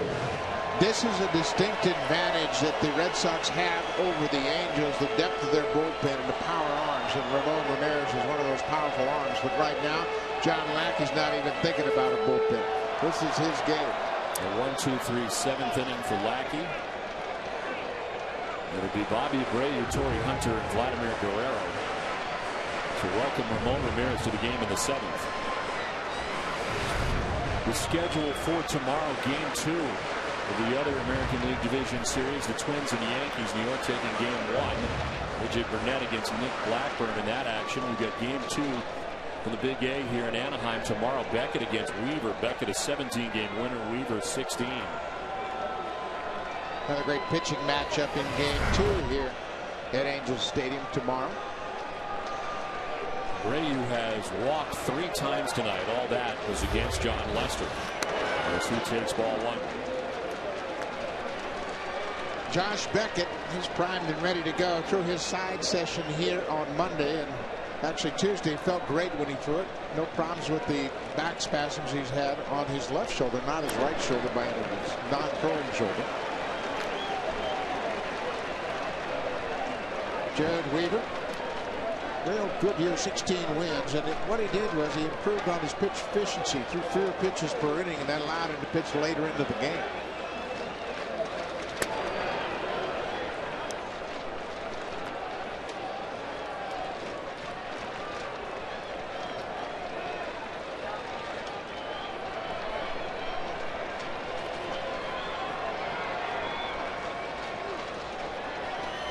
Up and away, and it's ball 3, 3-1.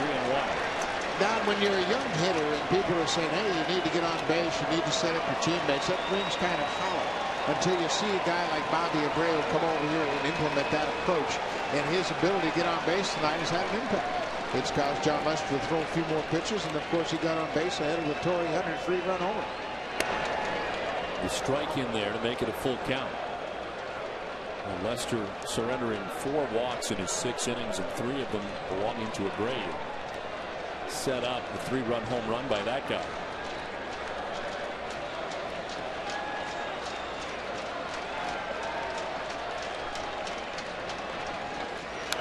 Abreu takes a hack and fouls it back to the screen. 95 from Ramirez. Abreu started out in the Houston Astros organization and was around some real good pros. Greg Biggio, Jeff Bagwell, Ricky Gutierrez, guys that really taught him how to play the right way, and it had a dramatic impact on him. He's been able to spread that kind of attitude throughout each of his teams that he's played with since. He'll walk again, and it's the 4th time tonight. Here comes Torrey Hunter.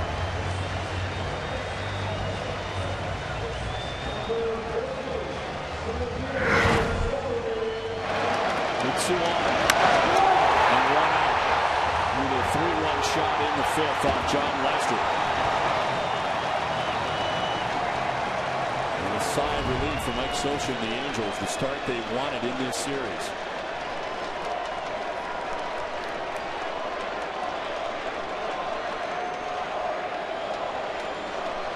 Abreu at first, nobody out.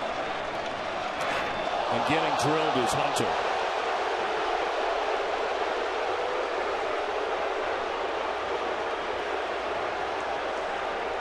Not exactly what Terry Francona wanted to see, and Victor Martinez was quick to react to make sure Toy Hunter didn't do anything foolish. I don't think there was any intent here. There's certainly no reason to have it throwing at Toy Hunter because he had a 3-run home run and he didn't hit off you. But it doesn't feel any different, intentional or not, right in the ribs. Look how quickly Victor got out in between Toy Hunter. Should he had any thoughts of going out and chatting with Mr. Ramirez? So it's first and second, a walk and a hit batter. It sets the stage for Vladimir Guerrero, who tonight has reached on a fielder's choice, struck out with the bases loaded in the 3rd inning, and then popped out in the 5th.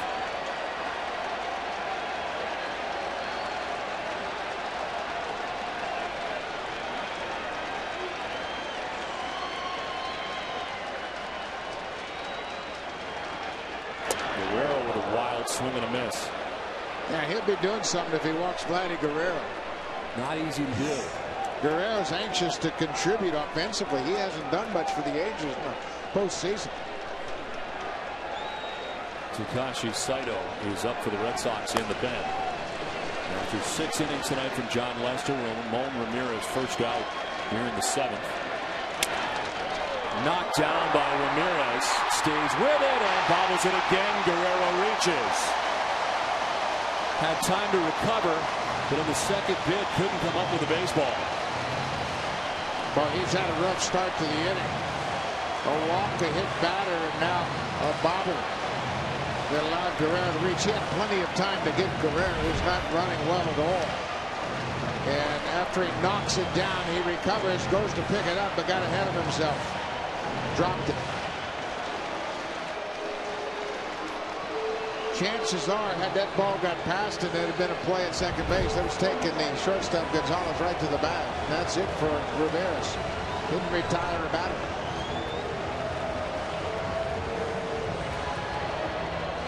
So a single ruled on the play. The bases are loaded. Takashi Saito will be in when we come back.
As he faces 3 batters, a walk, a hit batter, and what was ruled a hit, as the bases loaded with nobody out. Takashi Saito burst onto the scene of the majors, cross-town with the Dodgers, now in a Red Sox uniform, pitching against the Angels tonight. 56 appearances during the regular season for Terry Francona, and in a tough mess here with the bases loaded, nobody out in the 7th. Well, if anybody can handle it, it's Saito. And you talked to John Farrell about Saito. He said, first thing, a real pro. Works both sides of the plate with all of his pitches, has tremendous confidence.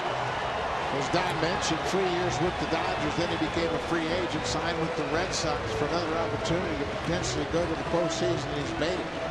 But John Farrell has tremendous admiration for Saito and his savvy and his composure and the way he controls at bats. Before they acquired Billy Wagner, they called Saito their second left-hander. Juan Rivera in a small sample, 2 for 3 against Saito as he steps to the plate. The infield in all the way around for the Red Sox. With Abreu at third, Hunter at second, Guerrero at first. Angels trying to open this thing up on top 3-0.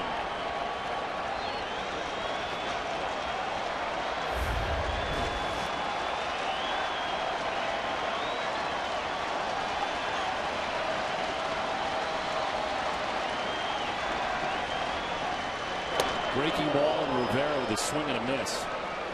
There's the experience that Saito brings to the mound. First pitch breaking ball has Rivera out in front. We talked about the difference the Angel team this year compared to their matchups in the past. They have the ability to break this game wide open right here. They have always struggled to score runs against Boston in the postseason.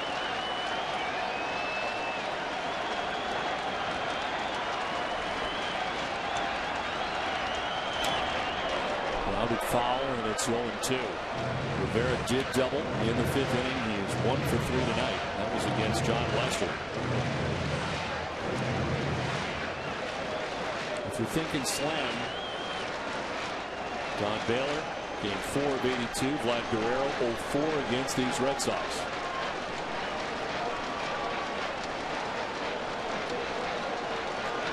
.25 home runs during the regular season for Juan Rivera.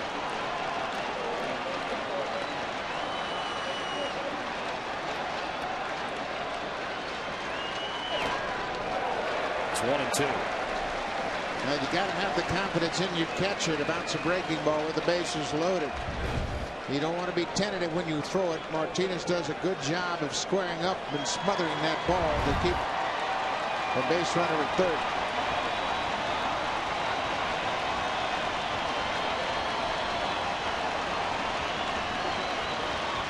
Abreu at third, Hunter at second, and Guerrero at first. Nobody out for the Angels here in the 7th. Already on top 3-0.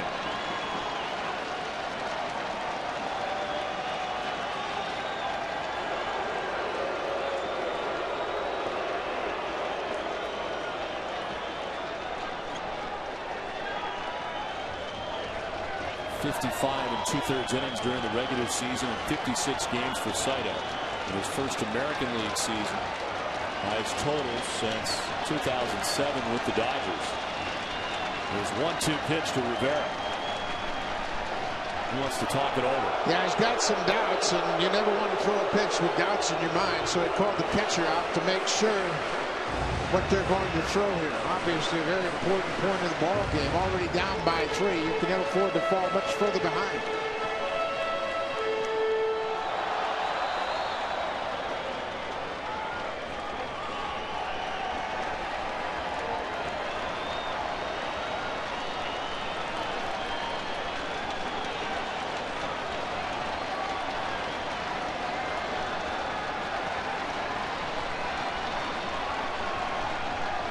The 1-2 pitch to Juan Rivera. Rivera fouls it off and will do it again. Saito's made some good pitches in this at bat. Got ahead with a breaking ball. Ran the 2-seamer inside for strike 2. And again, another quality pitch to Rivera. He is confident he can throw all of his pitches to both sides of the plate. That was a sinking fastball that tied up Rivera. Probably get him to chase a breaking ball now if he gets it down and away. Rivera's in a swing mode.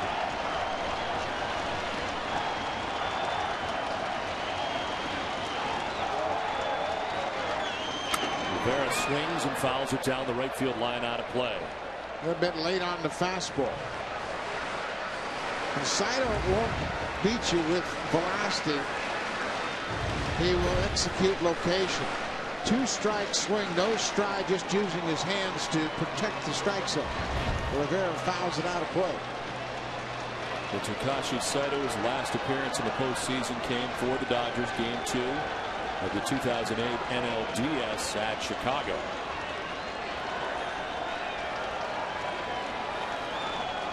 In a bases loaded, nobody out situation here in the home half of the 7th. Bases filled with Angels for Juan Rivera.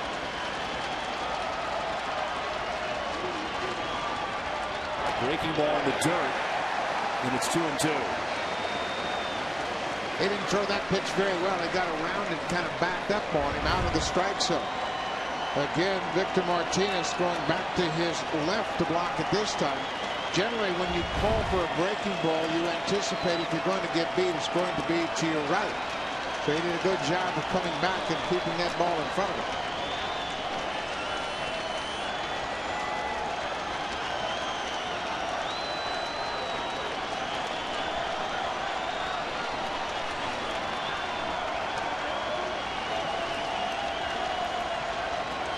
The 2-2 to Rivera. On the ground to third. Lowell will come home for one. Back to third. The tag applied for out number 2. The Red Sox turn a double play, and it brings Mike Scioscia out. That's one of the more unusual double plays you'll ever see. And Torrey Hunter has to be led to the dugout. Rivera hit a hot shot. Low goes to the plate to get Bobby Abreu on the force out, and then Victor Martinez goes to third. You always see the catcher go to first on this play, but they get the force out. Good throw. And then now Victor's thinking third base because he saw Torrey Hunter didn't get a great break, and Lowell, boy, another pitch. The call looked like he was safe. Looked like he extended that leg, got the bag before Lowell could touch him. I think Lowell's caught off guard. He didn't expect to get a throw on this play. But there he puts the tag toward Hunter, and I don't know if he touched him before he got to him. Gonzalez is trying to help out the umpire as well. Well, he's had close calls on the bases tonight. First and second, 2 down for Kenry Morales.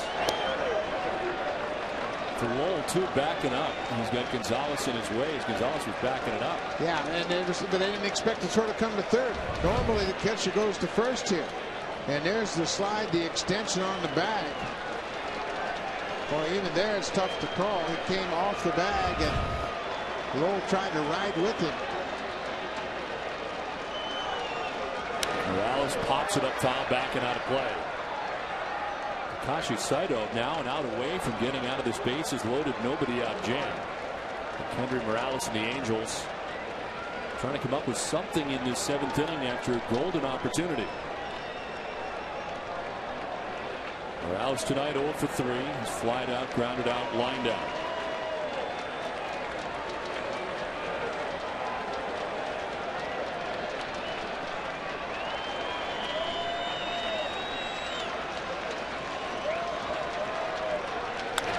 To left center field. On the move is Bay. Won't get there. Drops in for a base hit.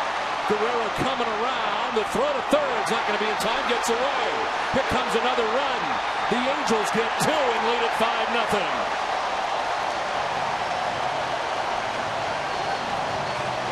The ironic part of the throw to third, if they get in there, Guerrero might not have scored. But instead, it gets away and 2 runs score. Kenry Morales hitting from the left side for the first time. Gets the ball down and away. Got to loops it in front of Jason Bay. He knows the situation. If he gets this base runner, he might cut down a run, but it goes off Lowell's glove over toward the Angels dugout. Rivera popped to his feet and takes off and scores the second run.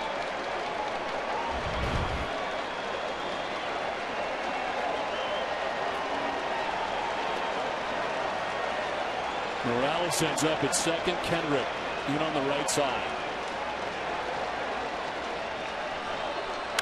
To right and in for a hit. Around from second comes Morales. The throw from Drew is going to be close and in time at the plate. J.D. Drew guns down Morales at the plate. But the Angels tack on 2 more.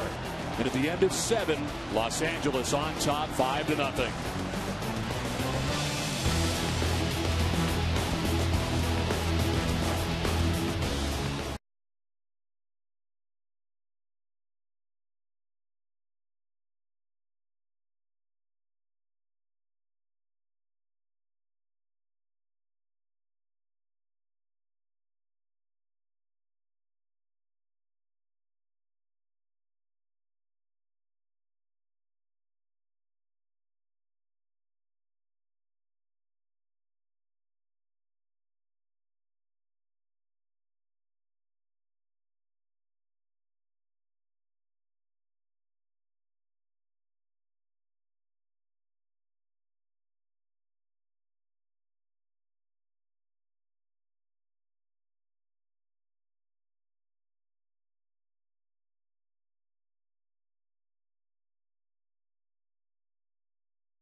And of a certain age, December 7th at 10 p.m. Eastern, 9 Central, only on TNT. 2 more runs for the Angels in the 7th. They're on top 5. Nothing could have been more. But J.D. Drew with a throw from right field, and Victor Martinez with a very good block of the plate. Now Drew lines one into right field to get the 8th inning started for Boston. J.D. Drew hitting in the 8th spot, gets it started with a base hit for right field. Now the Red Sox going to pinch hit. Casey Kochman will come on and pinch hit for the shortstop Alex Gonzalez. And Red Sox, we talk about their ability to come back from deficits. This is the first time Casey Kochman has been back to Angel Stadium since being a member of the Angels. I talked to him about it before the game. Kind of a strange feeling for him coming up in the Angels system. Traded away to Atlanta for Mark Teixeira. And here he comes to pinch hit for the Red Sox. Bullpen busy. Oliver been up earlier. He's back up again. Kevin Jepson also up in the pen for the Angels. Mike Butcher on the phone to that pen.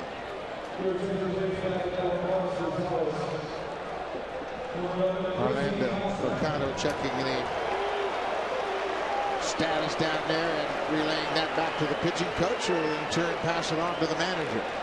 Oliver should be ready. It shouldn't take long for Jepson. Kochman pinch hitting, takes strike 1 from Lackey.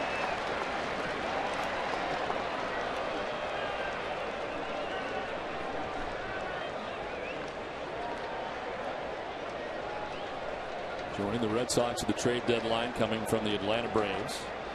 Limited time off the bench primarily.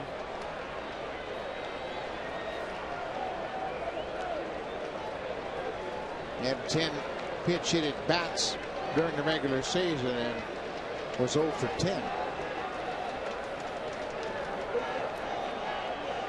This one gets away to the backstop, and Drew will take second base. Pretty quick ricochet back to Jeff Mathis, but Drew goes to second. Wild pitch charged to Lackey, and this ball just gets underneath. Mathis looks like he was set up on the outside corner, and Lackey missed all the way across the plate, down and in. Don't discount this Red Sox team just yet. They've got a lot of thunder and the ability to come back.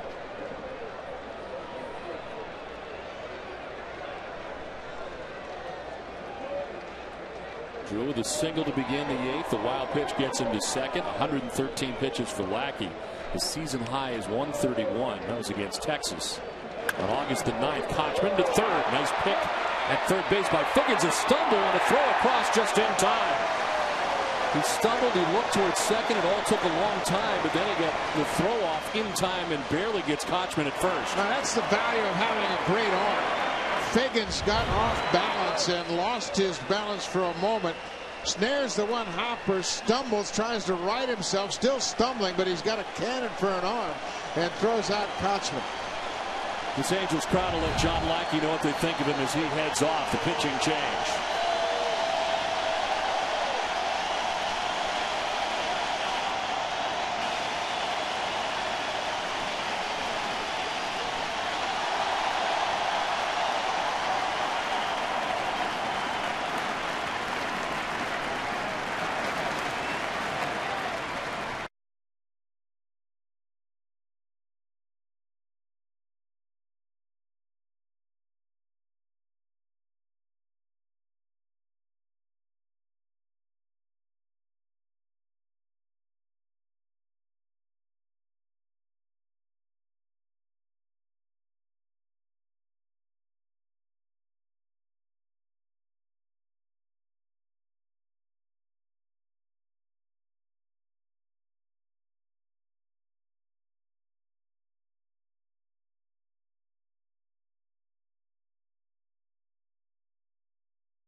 of this game and every MLB postseason game.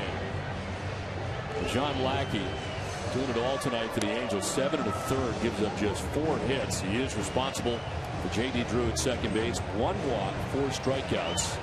And everything Mike Scioscia wanted from him tonight. Absolutely. Anytime you get your starter to pitch you into the 8th inning, that's more than you can ask. And Lackey's been a horse for them, and he got off to a great start. Retired the first 3 batters of the game, and then started to use breaking ball very effectively. Got Euclid and David Ortiz on breaking balls. Throws a fastball by Ortiz later in the game. Baycott looking at another heater. A terrific outing. 4 hits, a single walk, and 4 strikeouts over 7 1/3. Mike Scioscia goes to the veteran left-hander out of the pen first. It's Darren Oliver, 38 years of age.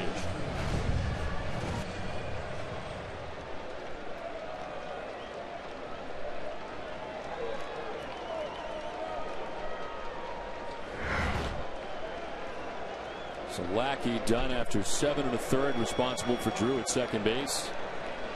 Jacoby Ellsbury standing in against Darren Oliver.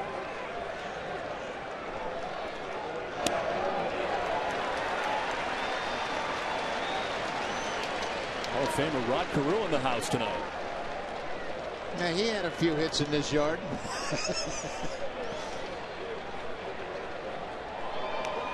Number retired by the Angels. And the pitch away to Jacoby Ellsbury with 1 out here in the 8th inning. In 3 years with the Angels, Darren Oliver 15 3 out of the pen with a 3.09 earned run average.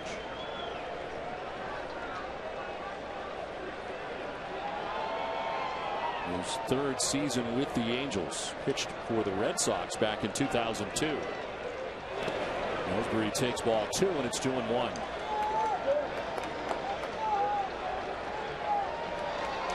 Darren Oliver's been a very versatile pitcher for Mike Scioscia, being able to come into these situations when you've got a left-hander hitting late in the game who pitched to him, and he can give you middle innings, he can give you long work, and he's been very versatile and very valuable for the Angels.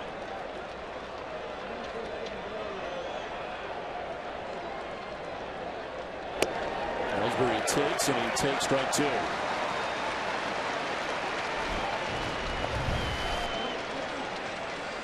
.63 appearances during the regular season, 2.71 earned run average. The opponent hitting at just .237 against Oliver. 2 games last year in the ALDS. Did not give up a run in an inning and a third against Boston. It's ball 3, full count. Red Sox in need of some base runners, and Jacoby Ellsbury trying to do his part.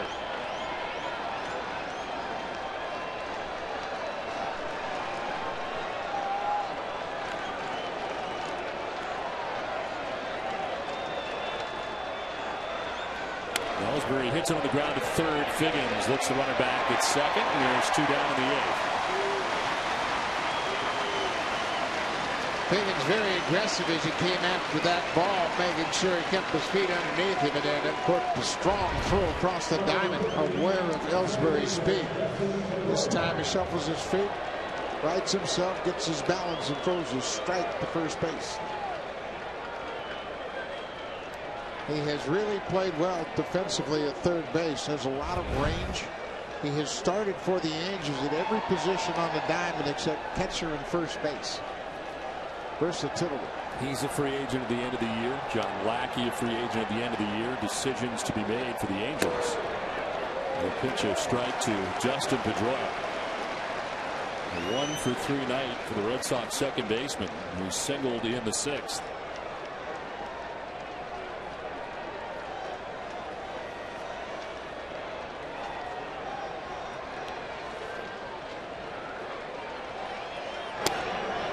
Ball and a strike to Pedroia.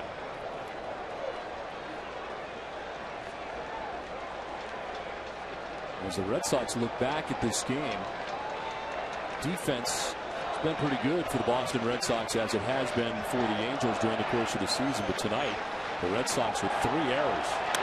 Line caught at second base by Howie Kendrick. The Red Sox are gone in the 8th.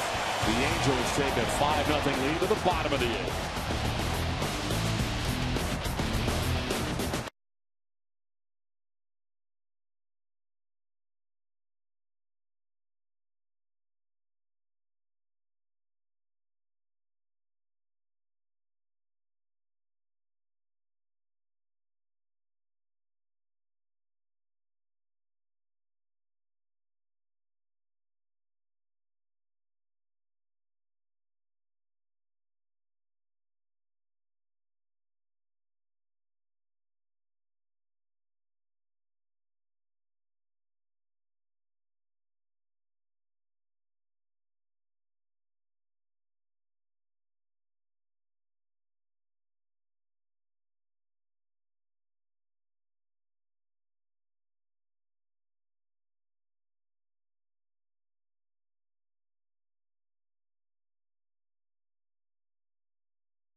It's to the bottom of the 8th inning we go from Angel Stadium. Jeff Mathis leads it off for the Angels here in the bottom of the 8th. Swing and a miss. Changes for the Red Sox defensively after Gonzalez was hit for in the top of the inning. Jed Lowry takes over at shortstop. And the new pitcher for the Red Sox, the hard-throwing right-hander Daniel Bard. His breaking ball puts him ahead of Mathis 0-2. Yeah, he'll throw 100 from time to time. He's got a big arm, pitches up in the zone. 49 appearances during the regular season. 63 strikeouts, reflects the power of his arm. He throws a tight leg-breaking slider as well. Tried to get the corner and cannot. There's your 100. Easy cheese. It comes out of his hand very easy. And that's the toughest kind, because you don't really get geared up because you don't see the effort in his delivery. Swing and a miss, blows it by him at 99. Mathis strikes out to open up the bottom of the 8th. This is an opportunity for Bard to get in some postseason action, get his feet on the ground, and he's going to be an important part for this ball club. He pitched very well for them. Had a little bit of a rough spot in the middle of the season, but got it back down in the zone. And boy, if you can't lay off that high fastball, you certainly can't catch up to it. Here is Eric Ibar with 1 out in the 8th. He doubled in the 5th inning to get it started for the Angels. An inning in which they get a 3-run home run from Torrey Hunter. They had 2 more in the 7th, and it's 5-0 Angels.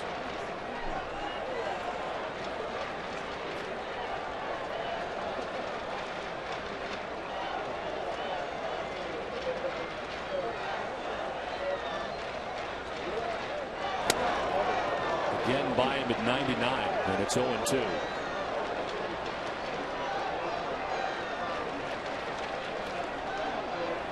Beginning the season at AAA Pawtucket.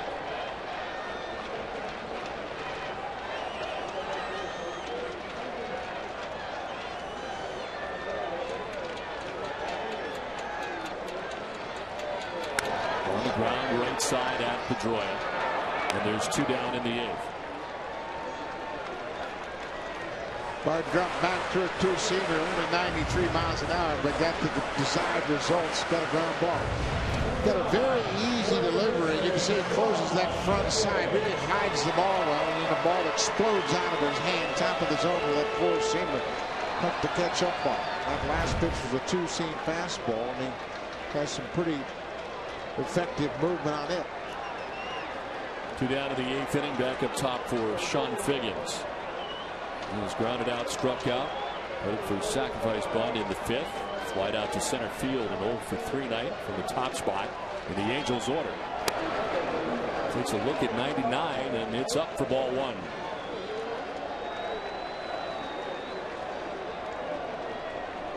$45,070 on hand here tonight for game 1 of this division series. Ball 2-2-0. All wearing red here tonight at Angel Stadium. 45-070.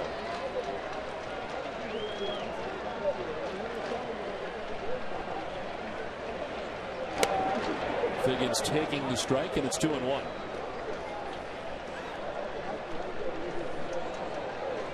Well, they've done a good job of keeping Sean Figgins off the base paths tonight, but he had a big sacrifice bunt in the 5th inning.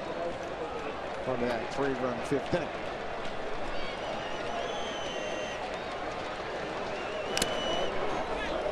Two and 2 now to Figgins. Looking ahead to the 9th. And at the very least, the Red Sox will be dealing with a 5-run deficit. Victor Martinez, Kevin Youkilis, David Ortiz.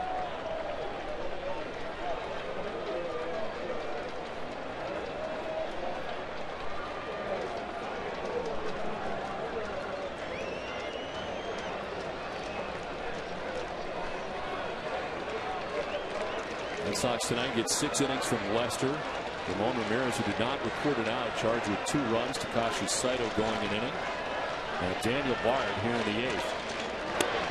think he's thought about it, but instead takes strike 3 at 100 miles per hour. A 1-2-3-8 for Bard, but as we head to the 9th, it's 5-0 Los Angeles.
About the history. He doesn't want to hear about the history.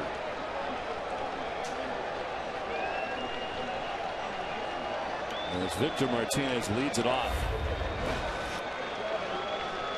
Martinez 0 for 2 with a walk. Martinez, Euclid, and Ortiz. Oliver came in the 8th inning to get the final 2 outs. Got Ellsbury to ground third, and Pedroia hit a line drive to the second baseman, so he stays on here to work the ninth. 7 1/3 shutout tonight from John Lackey, who surrenders 4 hits. Walked a batter, struck out 4.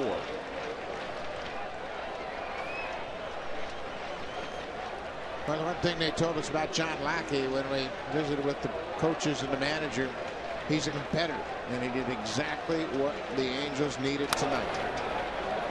He held the Red Sox to 4 hits.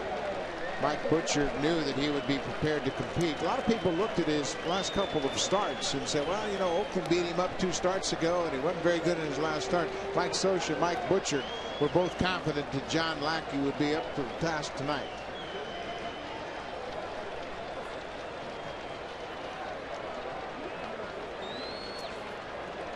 Hoping for more of the same in game 2 from Jared Weaver, their 16-game winner.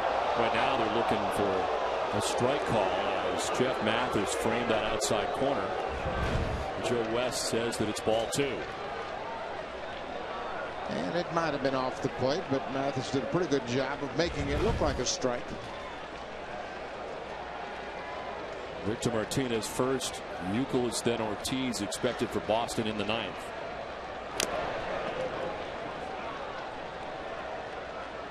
Victor Martinez has had no success in his career against Darren Oliver.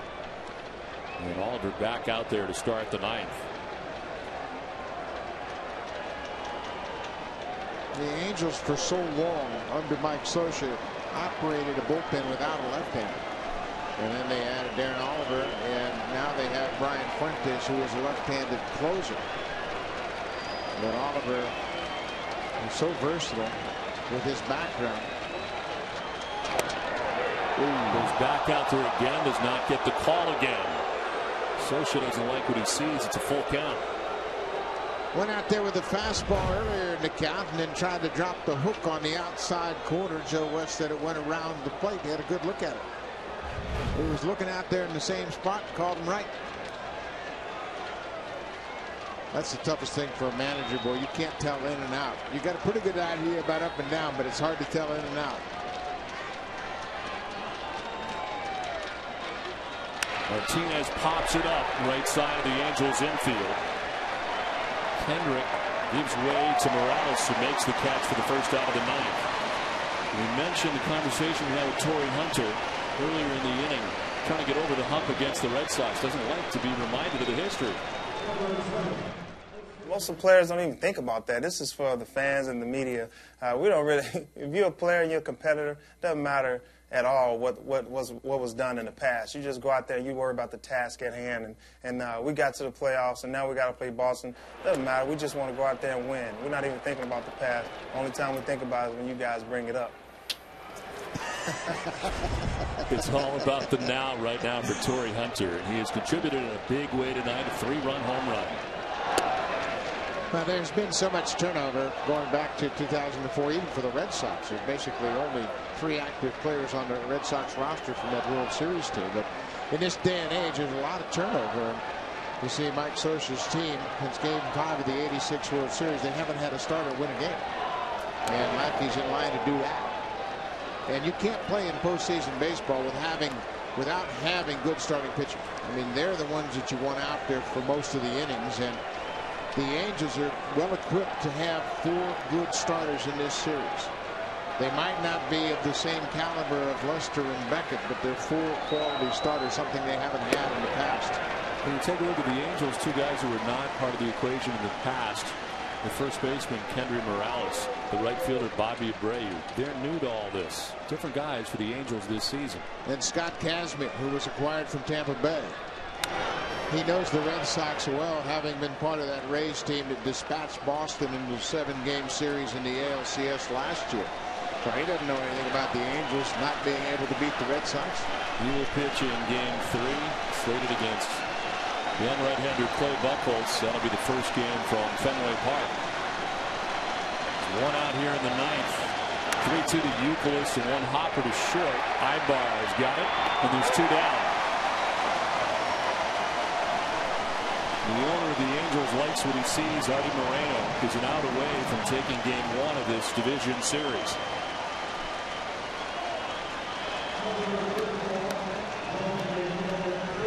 All Darren Oliver has done is retired all 4 batters he's faced since Mike Scioscia went to get him from the pen. A 5-run lead, come in, throw strikes, change speeds, and don't walk anybody. Just 2 for 11 is David Ortiz against Darren Oliver. 2 outs in the 9th. Ortiz slashing at fouls, down 0-1.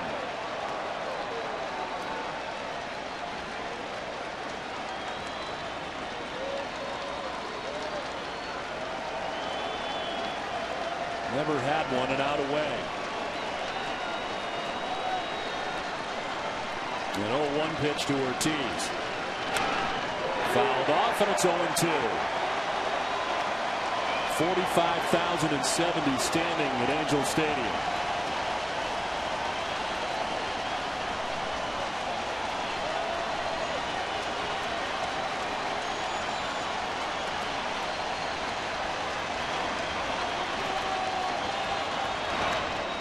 Gets away, ball 1, 1-2.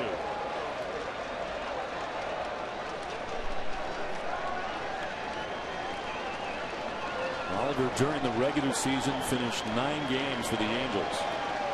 Trying to finish Game 1 of the postseason.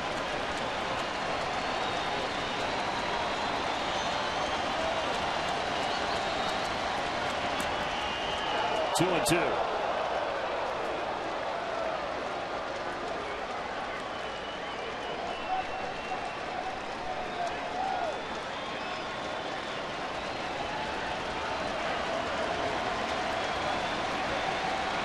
Ortiz strikes out, and the Angels have taken game 1 of the division series. They shut out the Red Sox 5-0.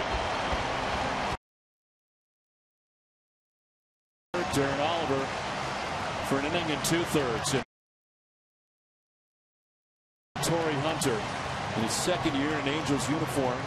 A 3-run shot tonight to get the Angels scoring started in the 5th. One swing of the bat, and Torrey Hunter changed the fortunes for the Angels in this ball game.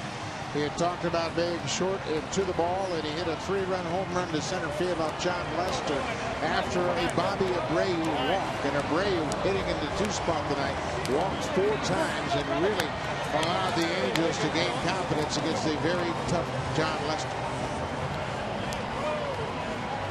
In a game that takes 3 hours and 9 minutes, the Angels are able to shut out the Red Sox in the first game of the series for a 45,070 tonight. John Lester takes the loss as the Red Sox starter goes 6 innings, giving up 3 runs. Let's send it down to the field to Mark Fine. Mark. All right, I'm here with the author of the first statement in this series, Torrey Hunter. Torrey, tell us about the home run. Well, you know, man, Lester's one of the best lefties in the game in the American League. And I was just trying to get a pitch, you know, that was up for a strike. He threw a lot of cutters and had guys chasing, had me chasing him. And he just happened to get a fastball right there in that second pitch, and I was able to capitalize on it. Okay, I know your nickname's Spider-Man, but I don't think you're supposed to be slinging helmets. A little bit of emotion there in the dugout after those. Oh yeah, man. We were just, you know, trying to pump the guys up. That's a little football energy, you know, that adrenaline going. And I'm very intense on the field, especially the playoffs. It's a lot of fun, and just trying to hype my boys up and get them going. You guys have been through a lot, though. Is this team closer than any team you've been on before? Definitely. I definitely think the chemistry we have here, man, all the obstacles that we had to overcome early in the season, and I think it brought us closer. And, man, we have a lot of fun in the clubhouse, in the dugout, and we just try to, you know, push each other, give each other positive feedback, and we have a lot of fun, man. John Lackey has had so much trouble against the Red Sox, not getting a lot of run support. How happy were you that you could do that for him? Man, I'm so excited to do that for him, man. And he was very pumped up today, and he was focused, and he went out there and pitched a gem, you know, against a tough Boston Red Sox team, and I'm just so excited we can get this win for Lackey and get that monkey off his back. All right, tomorrow you got your 16-game winner against their 17-game winner. You want to break that one down for us? Man, you know what? Beckett, man, he's a bulldog. You know, in the postseason, he really shows up. Weaver, man, he's one of our best starters, and he's a bulldog. So I definitely feel that it's going to be a pitcher's duel tomorrow, and it's going to come down to one run. Do me a favor, would you? Could you come out of your shell a little bit? You're a little shy, understated. No, not shy at all, man. I just go out there and have fun, and I don't want to look back, you know, 10 years from now and say I didn't have any fun. So I just have fun, and I'm always excited. Good luck the rest of the way. Thank you very much. All right, guys, back to you. The Angels take game 1 of this series. They win it tonight 5-0. A big statement. Stay tuned for Inside MLB presented by Captain Morgan. Remember to drink responsibly. You've been watching TBS, exclusive home of Major League Baseball's Division Series and the National League Championship Series. Now let's send it to Ernie Johnson and the gang in our TBS studios.